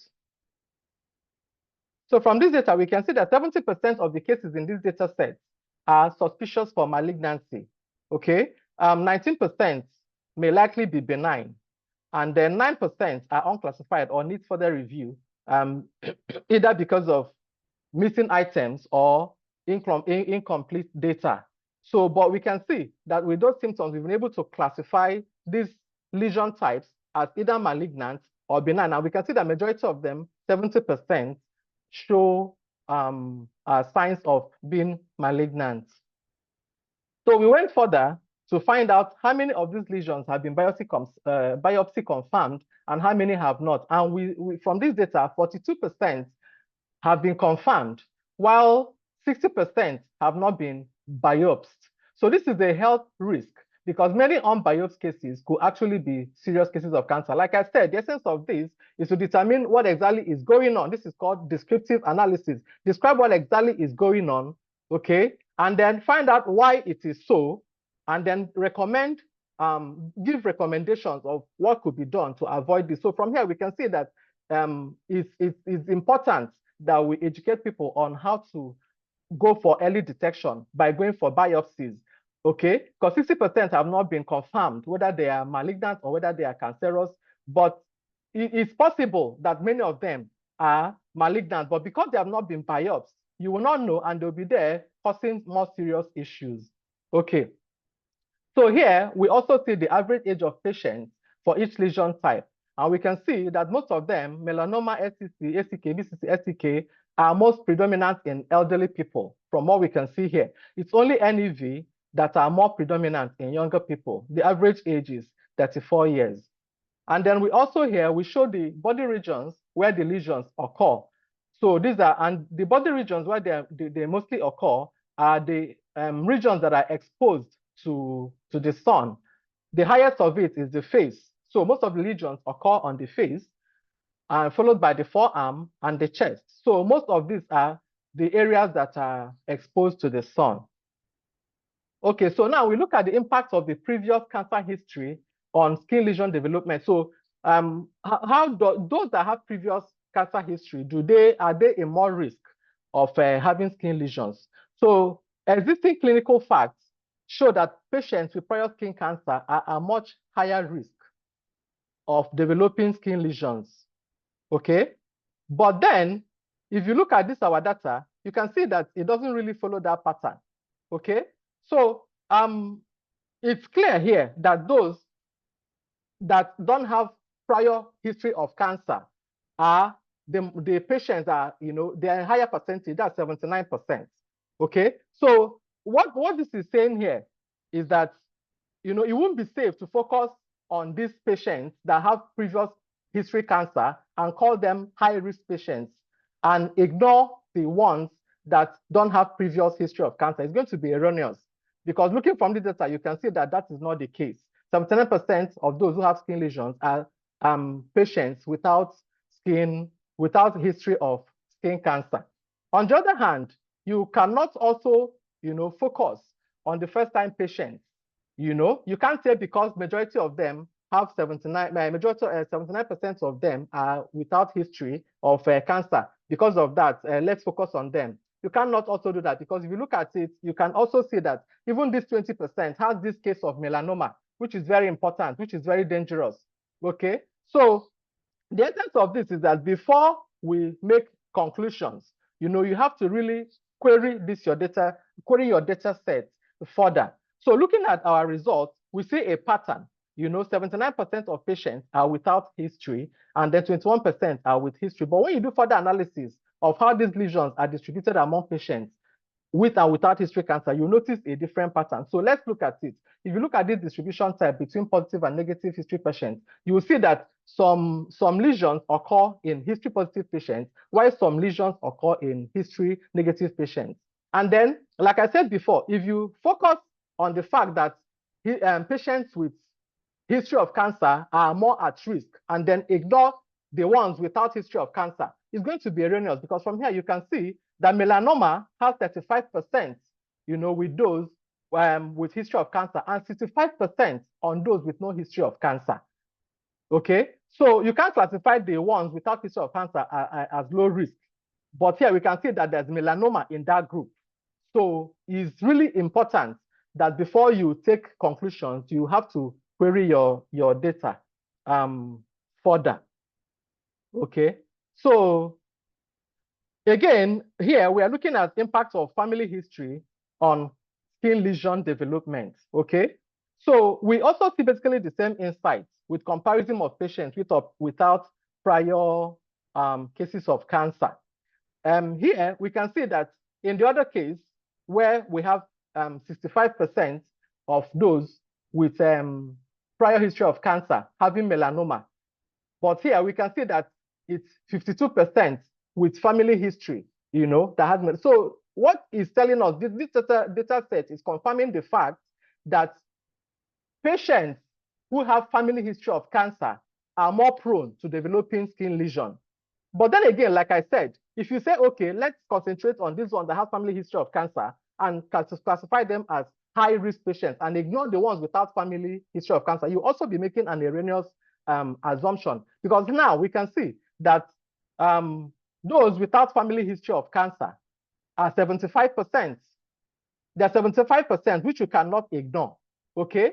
And then on the flip side, if you now say, okay, let's also look at this 25%, you know, and say, okay, let's have them as low risk. That will also be erroneous, because among the 75%, we are seeing that they have more cases of melanoma, which is a dangerous one.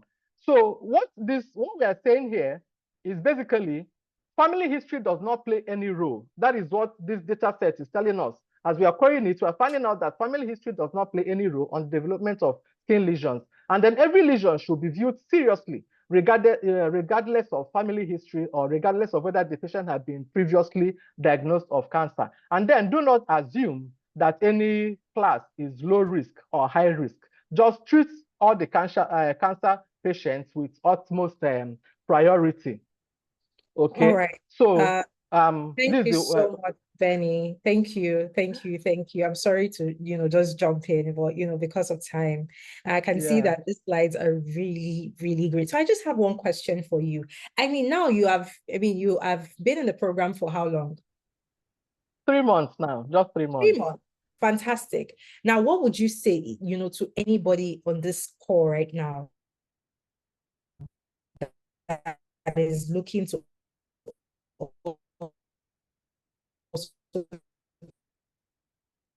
Hello.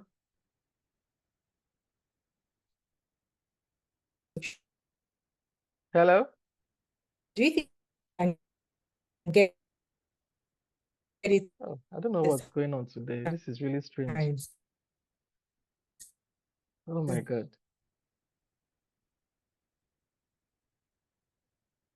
Can you come again?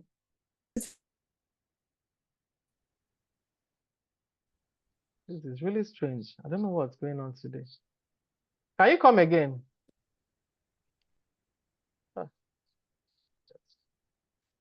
One thing that you would say. Can you come again? I don't know today. I don't know what's going on right now. Please look to trans. I think your internet connectivity is really shaky. Okay, so thank you so much for the presentation. You can stop sharing your screen now. Okay, so what I can say to those listening to me? Yes. Okay, so one thing I can say is that nothing good comes easy, really. Being in this program for 3 months, sometimes it becomes overwhelming, especially for those who are working and doing other stuff. Okay, but they say no pain, no gain, right? So when you're focused that this is what you want to achieve, okay, you put your eyes on the ball, and then you do whatever you need to do, make sacrifice, do whatever you need to do to make sure that you stay on course. Because this thing can be quite a lot, it can be quite overwhelming, but you have a lot to learn on this program, and then it will take you far. Okay, so what I'm saying is be focused, put your eyes on the ball, and then whatever it is you need to achieve, you definitely achieve it. Don't mind the obstacles. In fact, use the obstacles as stepping stones, okay, to achieve your goals. Thank you. All right. Thank you so much for at least coming back. I know you tried against all odds. You made sure to just show us, your presentation. Thank you so much. You can stop sharing your screen now. Thank you so much. I'm so sorry. I don't know what happened today. This is strange. It has not happened before. I don't know what happened today. But thank you so much. And thank you for your time. All right. Fantastic. Thank you so much, Benny. So I'm just going to go ahead and share my screen once again. Okay, so we can just pick up from where we left off. All right, so we just finished discussing, prior to Benny's presentation, we had just finished discussing the business analysis program. And, I also neglected to mention that is our most versatile program. It's very versatile. Okay, because if you remember, I talked about it having elements of data analytics as well as project management in there. Now, what that means for you, as an aspiring business analyst that is looking to take that program is that once you're done with the program, you're able to land a job as a project manager. You're able to land a job as a business analyst, a business intelligence analyst, and you're also able to land a job as a data analyst. So it's 3 in 1. It's 3 for the price of 1. All right. Now let's take a look at the Agile Project Management, program. Now, as a project manager, from the word, you already know that you're going to be managing projects. You're going to be making sure that, projects don't fail. You are not missing your deadlines. You are able to deliver your project within a budget. Now, every single project, has a budget that is allocated to that project. So for example, you could get awarded a project and then the budget is, $1,000 or $1 million, right? I remember Olayinka's presentation, the budget for project was about $1.8 million. And then it's on you as the project manager to make sure that, as long as your team is executing that, project, as long as your team is executing that project, they don't go above. No, I can hear Latif. I think your mic is not muted.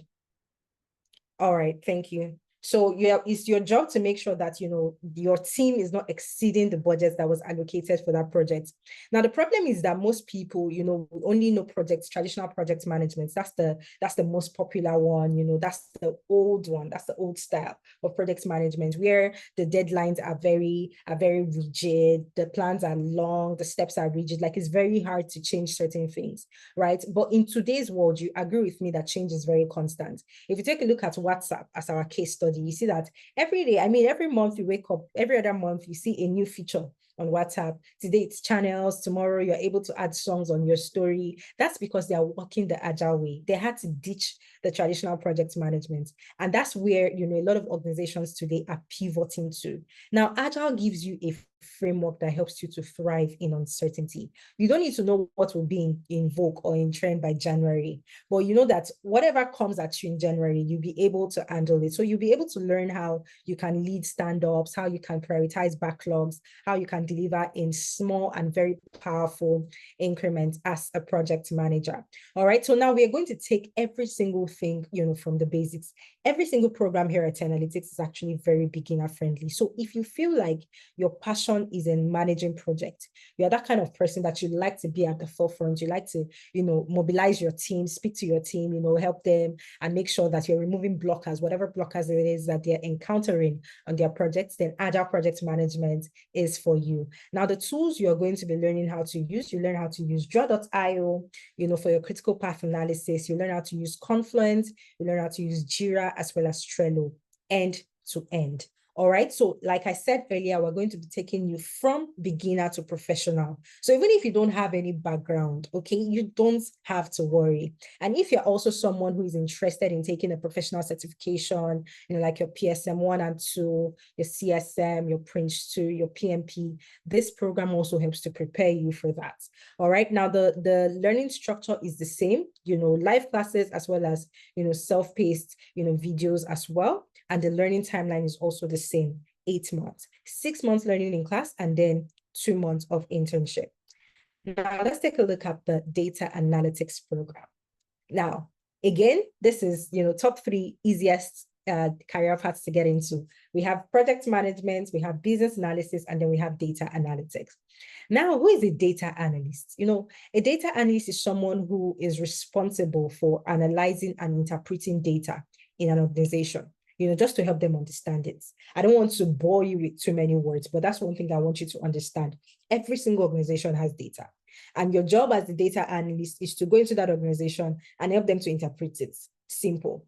We're using Zoom for this session right now. And by virtue of us being on this call right now, data is actually being generated, by Zoom, and it's being stored in the cloud. Now, of course, if Zoom needs to pull out that data in order to analyze it, they need a data analyst to do that. And that's why, data analysts are one of the most sought after, people when it comes to the tech world, right? Your job is to analyze and interpret data for that organization. Now, as a data analyst, you only answer 2 questions, regardless of the sector, whether you're coming from healthcare, or you're in the healthcare sector, you're in the e-commerce sector or the retail sector, you're in the fintech sector, you answer 2 questions and 2 questions only. What happened and why did it happen? If we're listening to Benita earlier, Benny, when she was presenting, she mentioned, carrying out descriptive analysis in order to, understand what happened, find out what exactly happened, when she was looking at the cancer data, the patient's data for people that are liable to have cancer or people that are cancer prone. Now, those are the two questions you answer as a data analyst. What happened and why it happened? Very, very easy to get into. You do not have to learn anything technical when it comes to data analytics.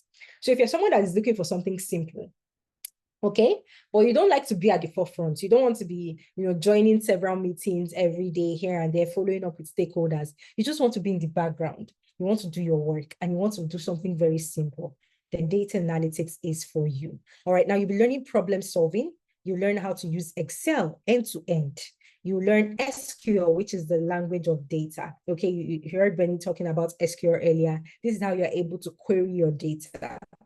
This is how you're able to communicate with your database and get the insights that you need from your data.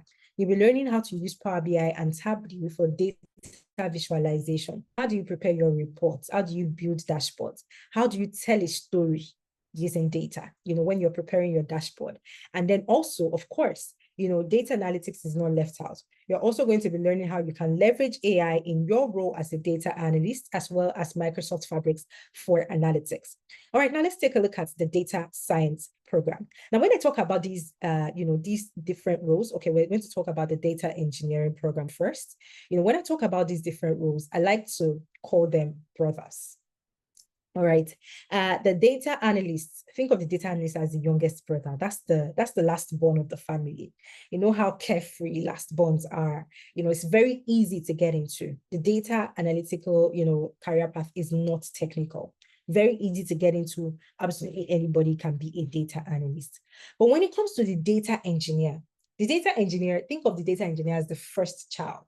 That is the most technical, data program, big data specialist. That is the most technical one. So we have data analysts, we have data scientists, and then we have data engineer.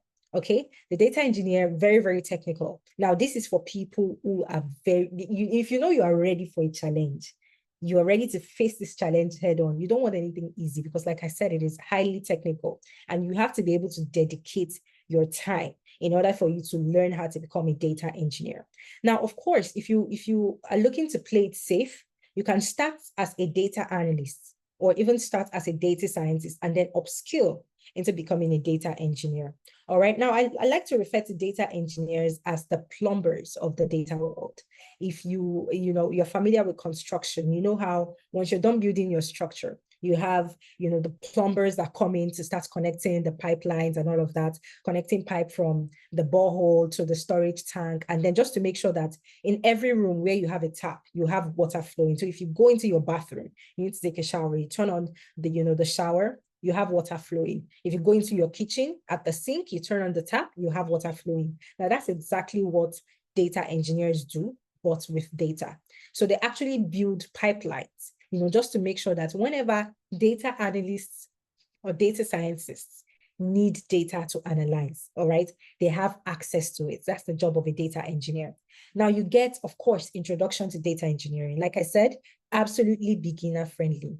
Then you'll be learning SQL, you learn Python programming. Now, again, remember, this is the most technical, data role. So you'll be learning Python programming, you learn your Linux, you learn how to build custom ETL pipelines. ETL means extract, transform, and load. All right, so how do you extract data from one place, transform and clean that data, and then load it into another database where you want it to be? So you're learning web scraping, APIs, and so on. Then you're also going to be learning the tool that you can use for data pipeline automation, like your Apache Airflow, Apache Spark.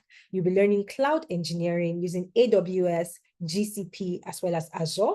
You learn GitHub, version control, as well as ChatGPT. All right. So if you know that you're ready for a challenge, you are not looking for something easy, you're not looking for something simple, you want to do something technical, or if you already have a technical background, maybe you studied computer science, then you can go for the data engineering program. Now let's take a look at the last one, the data science program. Data scientist is the middle child. So it's not too hard and it's not too simple. It's in between. It's just in the middle. Now, as a data scientist, you're doing the same thing as a data analyst, but you're doing more than the data analyst can do. Now, remember, I said the data analyst answers two questions. You're analyzing and interpreting data, and you're able to answer two questions for any organization: what happened and why it happened. Now, as a data scientist, you're able to answer three questions: what happened, why it happened, and what will happen in the future. So even after you're taking a look at, oh, what happened? You've checked what happened last week, what happened last month, okay? You're able to see why exactly it happened this way. You're able to query that data and get the insights that you need. You're also able to predict what will happen in the future based off of that data. It's not magic. All right, it's not hocus pocus, right? You are actually using your data to be able to predict this. And you're going to be learning statistics as a data scientist. You'll be learning predictive analytics using Microsoft Excel. You'll be learning Tableau for data analytics. You learn SQL as well. You learn Python programming. You learn machine learning, computer vision, just like what is on my screen right now. You're learning GitHub. You also learn how to use ChatGPT. Right. Now, I want you to know that as a data scientist, you're able to do absolutely everything that a data analyst can do. And then you're also able to take it a step further. All right. You answer three questions. So, of course, you have an advantage over someone who goes for the data analytics program. Now, if you know that you don't want something too technical, right? But you don't want something too simple. You want to be in between, right? You can go for the data science program. And you don't even have to start as a data scientist. Again, tech is very flexible. Tech is very fluid. So you are able to always upskill. If you are looking to play it safe, you can start as a data analyst, and then later on, you upskill into data science. Now let's move on. The next program we have here is a financial analytics program. Now, this one is for my finance professionals in the house. If you know you have a background in accounting, if you have a background in economics or finance, this is the program for you. All right. Now, a financial analyst is simply a type of data analyst that has now decided to niche down into financial data. All right. Now, the financial analytics program is a two-in-one program because you have data analytics in it, and then you also have the financial aspect of things. So you're going to be learning what a data analyst would learn: problem solving, Excel, Power BI, SQL. But then we take it a step further and we go into the accounting side. So your accounting fundamentals, like your balance sheet, how you can perform financial analysis for your organization, how you can build financial models for your organization. You're learning valuation, you're learning sensitivity and scenario analysis, as well as ChatGPT for analytics. All right. So just have it at the back of your mind that as a financial analyst, you're also able to work as a data analyst after completing this program. Because remember, you're learning everything that a data analyst would typically learn. So this is specifically for people who have a finance background, or you have an interest in getting into the finance, space. Now let's take a look at the next program. The next one is the HR analytics program. Now, similar to the financial analyst, an HR analyst is someone who has a background in HR. So for my HR professionals in the house, you're already an HR manager, you have a background in human resources, or you have a master's in it, or you have your first degree in it, and you're looking to continue in that path, but you want to upskill, then the HR analytics program is for you. The HR analyst is a type of data analyst that has now chosen to work with HR data. So just the way the financial analyst chose to work with financial data, the HR analyst would choose to work with people data. So you're now using data, to support your human resources function in your organization. So you are no longer just the random, HR manager. Now you're able to support all of these insights using data, able to support decisions that are made in the organization in data. So your focus is on optimizing your HR processes in that organization, your employee performance, as well as your talent management. Now, what are you going to be learning? Once again, you learn everything that a data analyst would learn, and then we go into HR KPIs and performance evaluation. All right, so how do you carry out performance evaluation for the employees of that organization? You're going into absenteeism and attrition metrics, being able to see, how many people, they're taking a look at, from January till date, how many people have actually resigned from the organization. Is there a problem? You're looking at the trends and you're analyzing this to make an informed decision. Then you learn about compensation and pay equity analysis.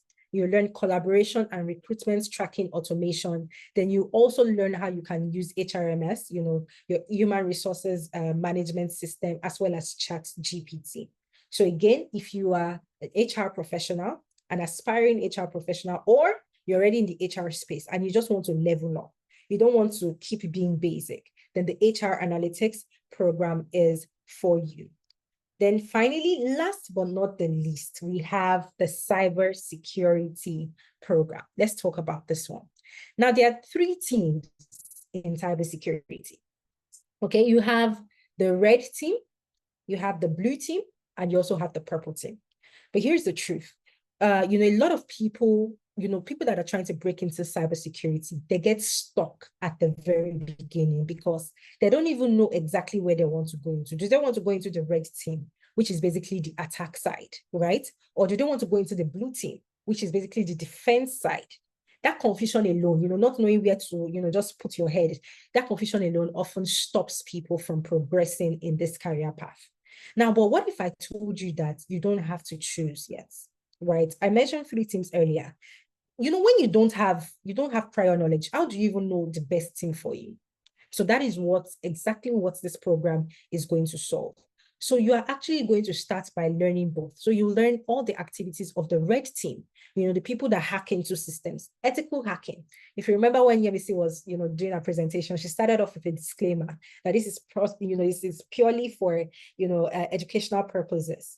All right. So ethical hacking, how do you hack into systems with the consent of the organization? Maybe they contract you as a penetration and vulnerability tester, and they tell you that, look, we just built this platform, and before we go live, we want you to come and try to hack into it. So we want you to test it to let us know if our security is strong enough or if we need to improve on our security. All right. And then you go in as the hacker, you try to simulate an attack on the system, and then you're able to prepare a report for that organization to say, look, I was able to hack into your system in under 6 minutes. This is what you need to do. This is what you need to do. And then do you want to stay on the blue team where you're basically the defense? You are the people manning the systems 24/7, right? To protect the system against external threats, against hackers. You're actually going to learn the both of them. So that after the program, you are able to now choose and say, you know what? When we're working on, penetration testing in class, I really loved it. And that's what I would like to specialize in. Or, when we were learning, the SOC roles and responsibilities in class, I really loved it. And that's where I would love, to specialize in. Recruiters don't want, someone that has just one-dimensional skills, right? They don't just want people that, oh, yes, I'm just a penetration tester, or I'm just this. You actually get exposure into offensive security. You learn how to simulate attacks. You learn how to think like a hacker. And then you learn about the defensive side. That's how to detect problems, or threats, how to prevent threats or, hackers from getting into the system, and also how you can respond when these threats, surface. And once you have had that experience, you're now able to decide which lane excites you more. All right. Recruiters want people who understand the full picture. It's not enough for you to just say, I'm a penetration tester, and you don't even understand what people in the blue team do. It's not enough to just say, I'm in the blue team, and then you don't understand what people in the red team do. Now, if you know your primary colors, when you mix red and blue, it gives you purple. And that is exactly what, the specialty here at 10Alytics is. We train you on how you can get into the purple team. And then once you're done, you are ready to then niche down into what you would like to do. Now, the tools you'll be learning in this program, you'll be learning Wireshark, VMware, Metasploit, Bob Suite, Zap, Kali, Splunk, Who.ease, your Microsoft Defender, and so on and so forth. There's so many tools that you'll be learning, during the course of the program. Now, the learning timeline, of course, as with all the other programs, is 8 months. So you actually spend 6 months learning in class and then 2 months of internship. Now, if after listening to me explain all these different career paths, you're still confused, I have something to help you. I have just the perfect thing to help you. So I'm going to be putting a link in the chat right now. So I want you to click on that link. It's going to give you a very short quiz so you can figure out the best career path for you. If you're still having a difficulty selecting which of these career paths you'd like to go for, okay, just click on that link and take that short quiz. It's going to take you less than 2 minutes. All right. And then once you're done with the quiz, you actually have the insights that you need and you know exactly the best career path for you. So it's very important. If you still don't know which one to go for, just click on that link and you'll be able to, get that clarity that you need. All right, now let's move on. Here at 10Alytics, we have something we call the job offer formula. It's very simple, really. It's simple addition. T plus E. That's your technical skills plus your employability skills. And the reason for this is because we believe that your technical skills is not enough to land you a job. Okay, anybody can learn how to use Bob Suites. Anybody can learn how to use Power BI. Anybody can learn how to use Splunk or Kali, right? But then what sets you apart in the job market? What makes you stand out, right? Because when you're applying to jobs, I promise you'll not be the only person applying. Maybe you're applying to a job with 50 other people. Now, why should they hire you instead of those other people that are applying to jobs? Why should they call you back for an interview instead of the 49 other or the 50 other people that applied to that job? And that is where your employability skills, come into play. Now, here at 10Alytics, we have 8 employability services that we offer. The first one is the CV review and revamp. So we'll actually revamp your CV for you. You don't have to worry.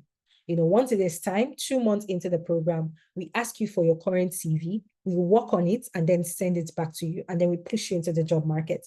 We encourage you to start applying to jobs. Now, once we revamp your CV, we make sure that it is ATS friendly, so it is able to scale past the applicant tracking system. So when you apply to a job, there's no AI flinging out your CV at the door. It actually gets to the desk of a recruiter that is going to take a look at that CV, take a look at the portfolio that you have linked to that CV, and then call you back for an interview. The next service is LinkedIn optimization. Now we have sessions to teach you how, you can build in public, how you can be more visible on LinkedIn, because your social presence is very important. Now I've had a lot of participants that have actually landed their jobs through LinkedIn, like via LinkedIn DMs. So they're just minding their business on their own. And then a recruiter sends them a message, to say, oh, I stumbled across your profile and I'm actually really impressed. Would you like to have a conversation with us? We have an opening at our firm currently. Now, that's how a lot of people are landing jobs. How do you ensure that you are one of those people? So as much as you're out there, searching for jobs and applying to jobs, recruiters are also reaching out to you via LinkedIn to hire you.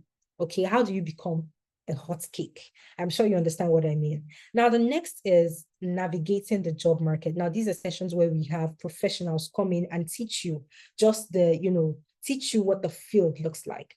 Because I know that the entire point of trying to get all of these skills is because we're looking to land jobs. Okay, now we bring people that will teach you how you can navigate this job market. What are the do's and the don'ts? We bring professionals, we bring people that have taken the program just like you, right? People like, Benita, people like Judith, which I'll be talking about shortly. And then they can come back to the classroom and tell you, hey, I was part of the January class, or I was part of the 2024 class, and I've landed a job now, and this is what I did that worked for me. This was what I did, this was the mistake that I made, and I don't want you to make that mistake. So now you're able to learn from their experiences. It is very important, all right? Especially because for a lot of us, this is an entirely new field. This is something that you have never done before. So we have sessions to help you with that. The next is interview preparation. So once you start landing interviews, you can come back to us and book a one-on-one interview preparatory session so that we can prepare you for that interview. Now, it doesn't matter how many interviews you land. Even if you land 20 interviews, we'll be available to prep you 20 different times for those interviews. Now, what we do here is to conduct a mock interview simulation for you, just to boost your confidence, give you the likely questions so you know exactly the type of questions you should be expecting. And if they ask you this question, this is the way you should answer it. This is what you should say. This is the project you should speak about. So when you go into the actual interview, your confidence is boosted and you at least have 50% of the questions or the answers, ready for that recruiter. Next, we go into job reference, letter. So once you land a job and you need a reference letter or recommendation letter, we are also available to provide that for you. Now, we always encourage our participants to put it out there that they are consulting with 10Alytics. And as such, when you land a job, your recruiter will say, okay, so you said you worked with 10Alytics, right? So can can we reach out to them so that they can recommend you and tell us, okay, that is true. You actually work with them. In that case, you can always put down our name as well as the name of our partner company, Amdari, and we'll provide you with a reference letter or a recommendation letter. Next is on the job support. Now, this is the least popular one that we have, right? But once you land a job, at least for your first month, you don't understand how things are being done. You get some tasks that you don't even know how to go about, right? We're always here to provide you with that on-the-job support. So you can always have a one-on-one session with, a professional here at 10Alytics, and that person provides you with guidance on how you can go about, the task. Next, we have weekly mentorship sessions, like the name implies, mentorship and guidance every single week. You have a session where you get to speak to mentors, where you get to speak to professionals in the field, so that you can get your head in the game, can get your head in the right, headspace. And then finally, we have the Upwork optimization session. Now, this is for people who are looking to freelance. You're looking to sell your services to both individuals and, companies alike. If you want to use Upwork, we're also going to teach you how you can leverage your Upwork profile, how you can optimize it in order to be able to land jobs on Upwork as well. Now, it doesn't end there.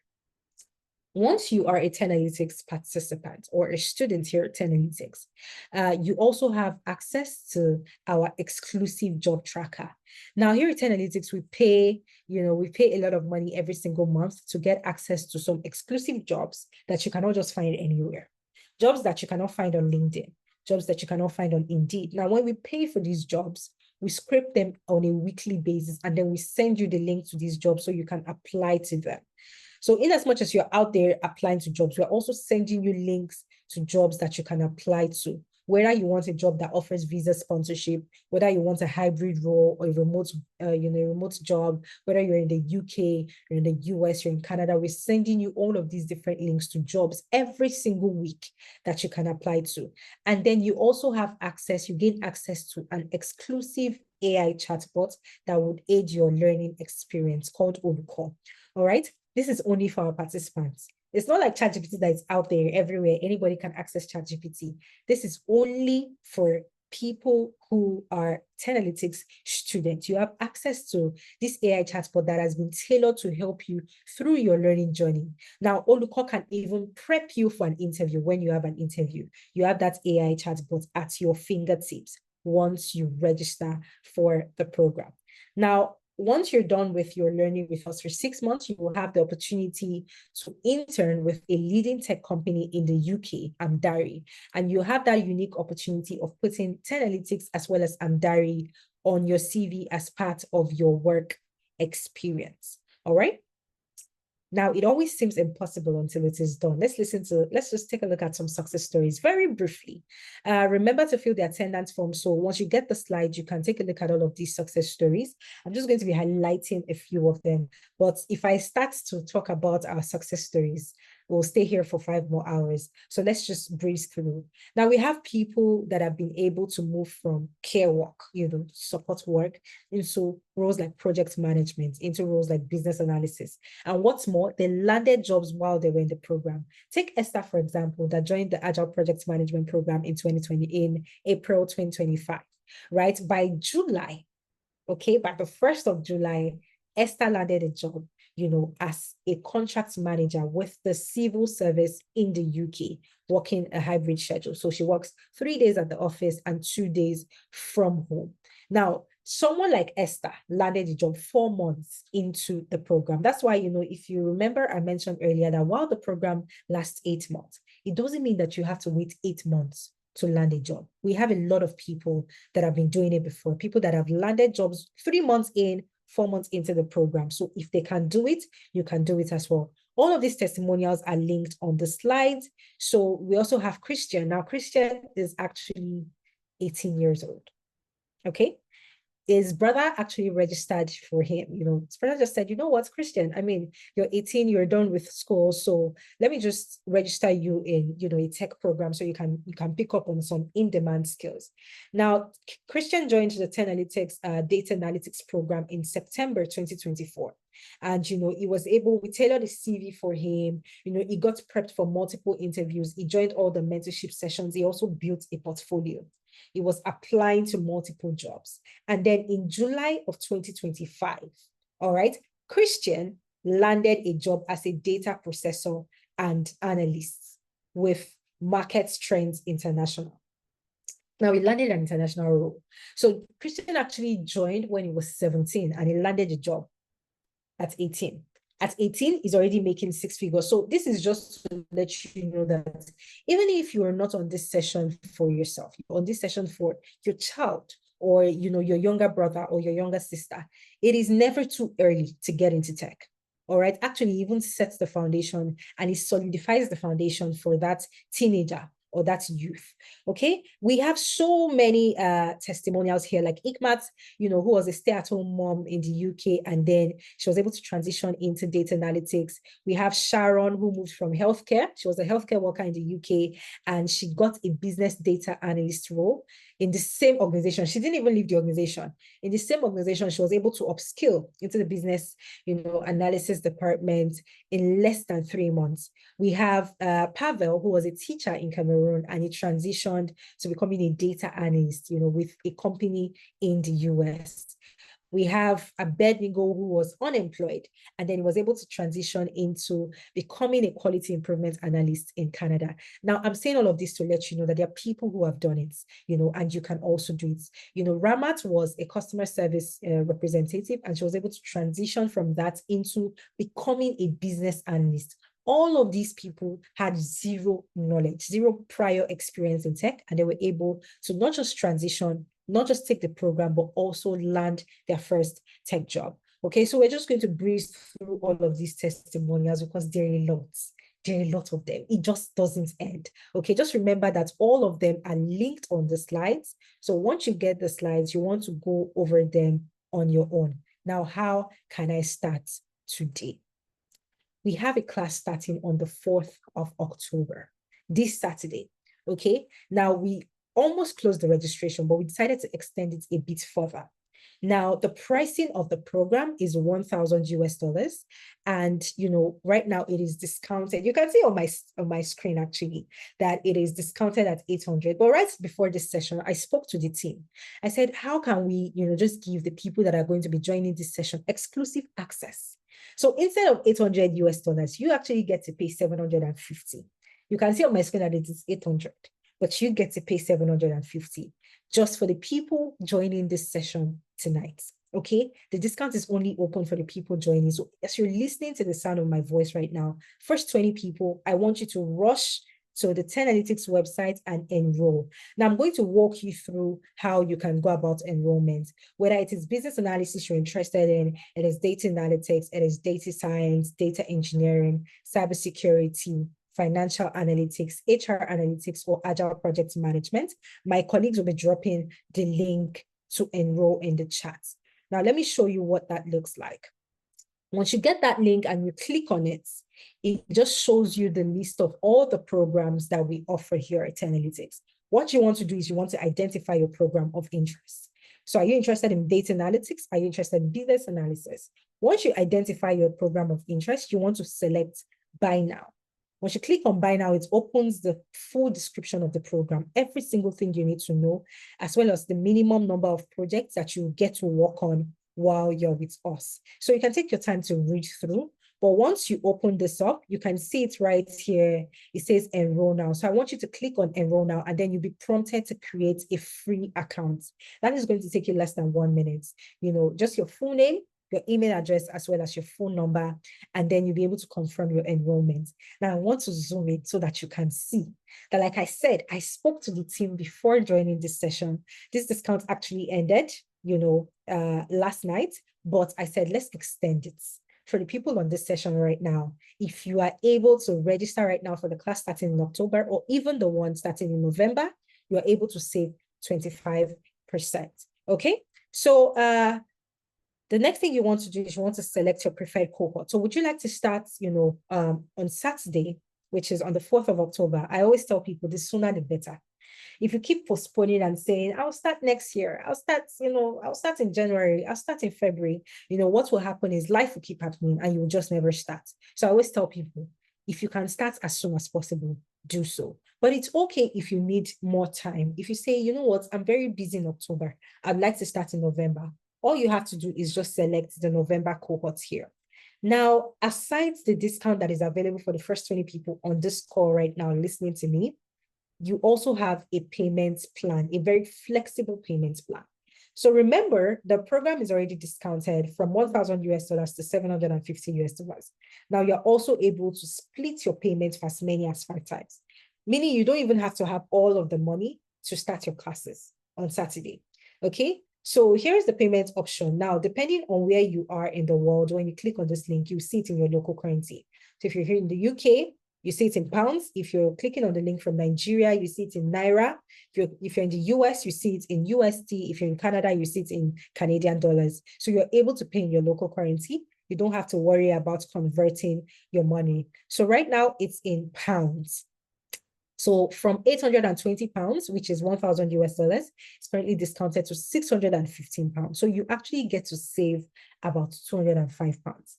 Now, where I come from, 205 pounds is a lot of money. If anybody tells me that there's an opportunity to save 205 pounds, I will be very happy.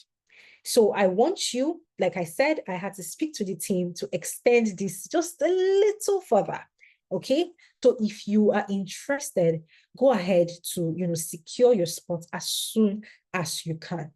Now, like I mentioned, you're able to split your payments for up to 5 times. So depending on your pocket and your financial capabilities, if you want to make payments at once, a full payment, if you like to split it into 2 monthly installments, 3 installments, 4 installments, or 5 installments, you're able to do so.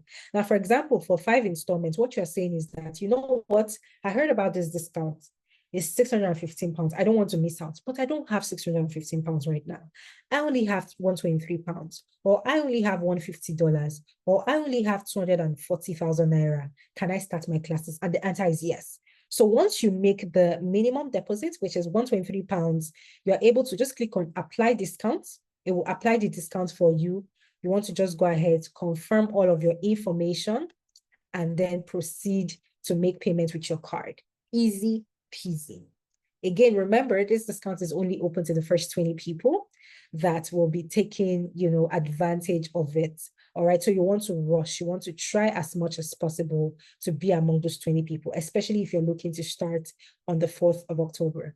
Saturday is already here. In 3 days, we literally have a new class starting in 3 days. All right. So make sure once again that you have filled the attendance form so that you can have access to my slide. As you can see, there's so much more. It's a very, very value-packed slide. All right. So many things that you can, take a look at your own time. So make sure to fill the form so that you can have access to this. So I'm just going to check the comments to see if I have any questions. Now you can see that my colleagues have already dropped the link to enrollment in the chat. So just click on that link, follow the due process, and then you will be fine. Okay, so no questions for me. Thank you so much for sticking with me till the end of the session. I know it was a long one, but I know you also got a lot of value from it. You were able to see the projects that some of our participants have worked on. So you know that, very, very surely, it's not up for debate. You are actually going to get to work on projects if you, go ahead to register for one of our programs. So thank you so much for listening, and please enjoy the rest of your day. I will hopefully see you in class on Saturday for the October cohorts. Bye for now.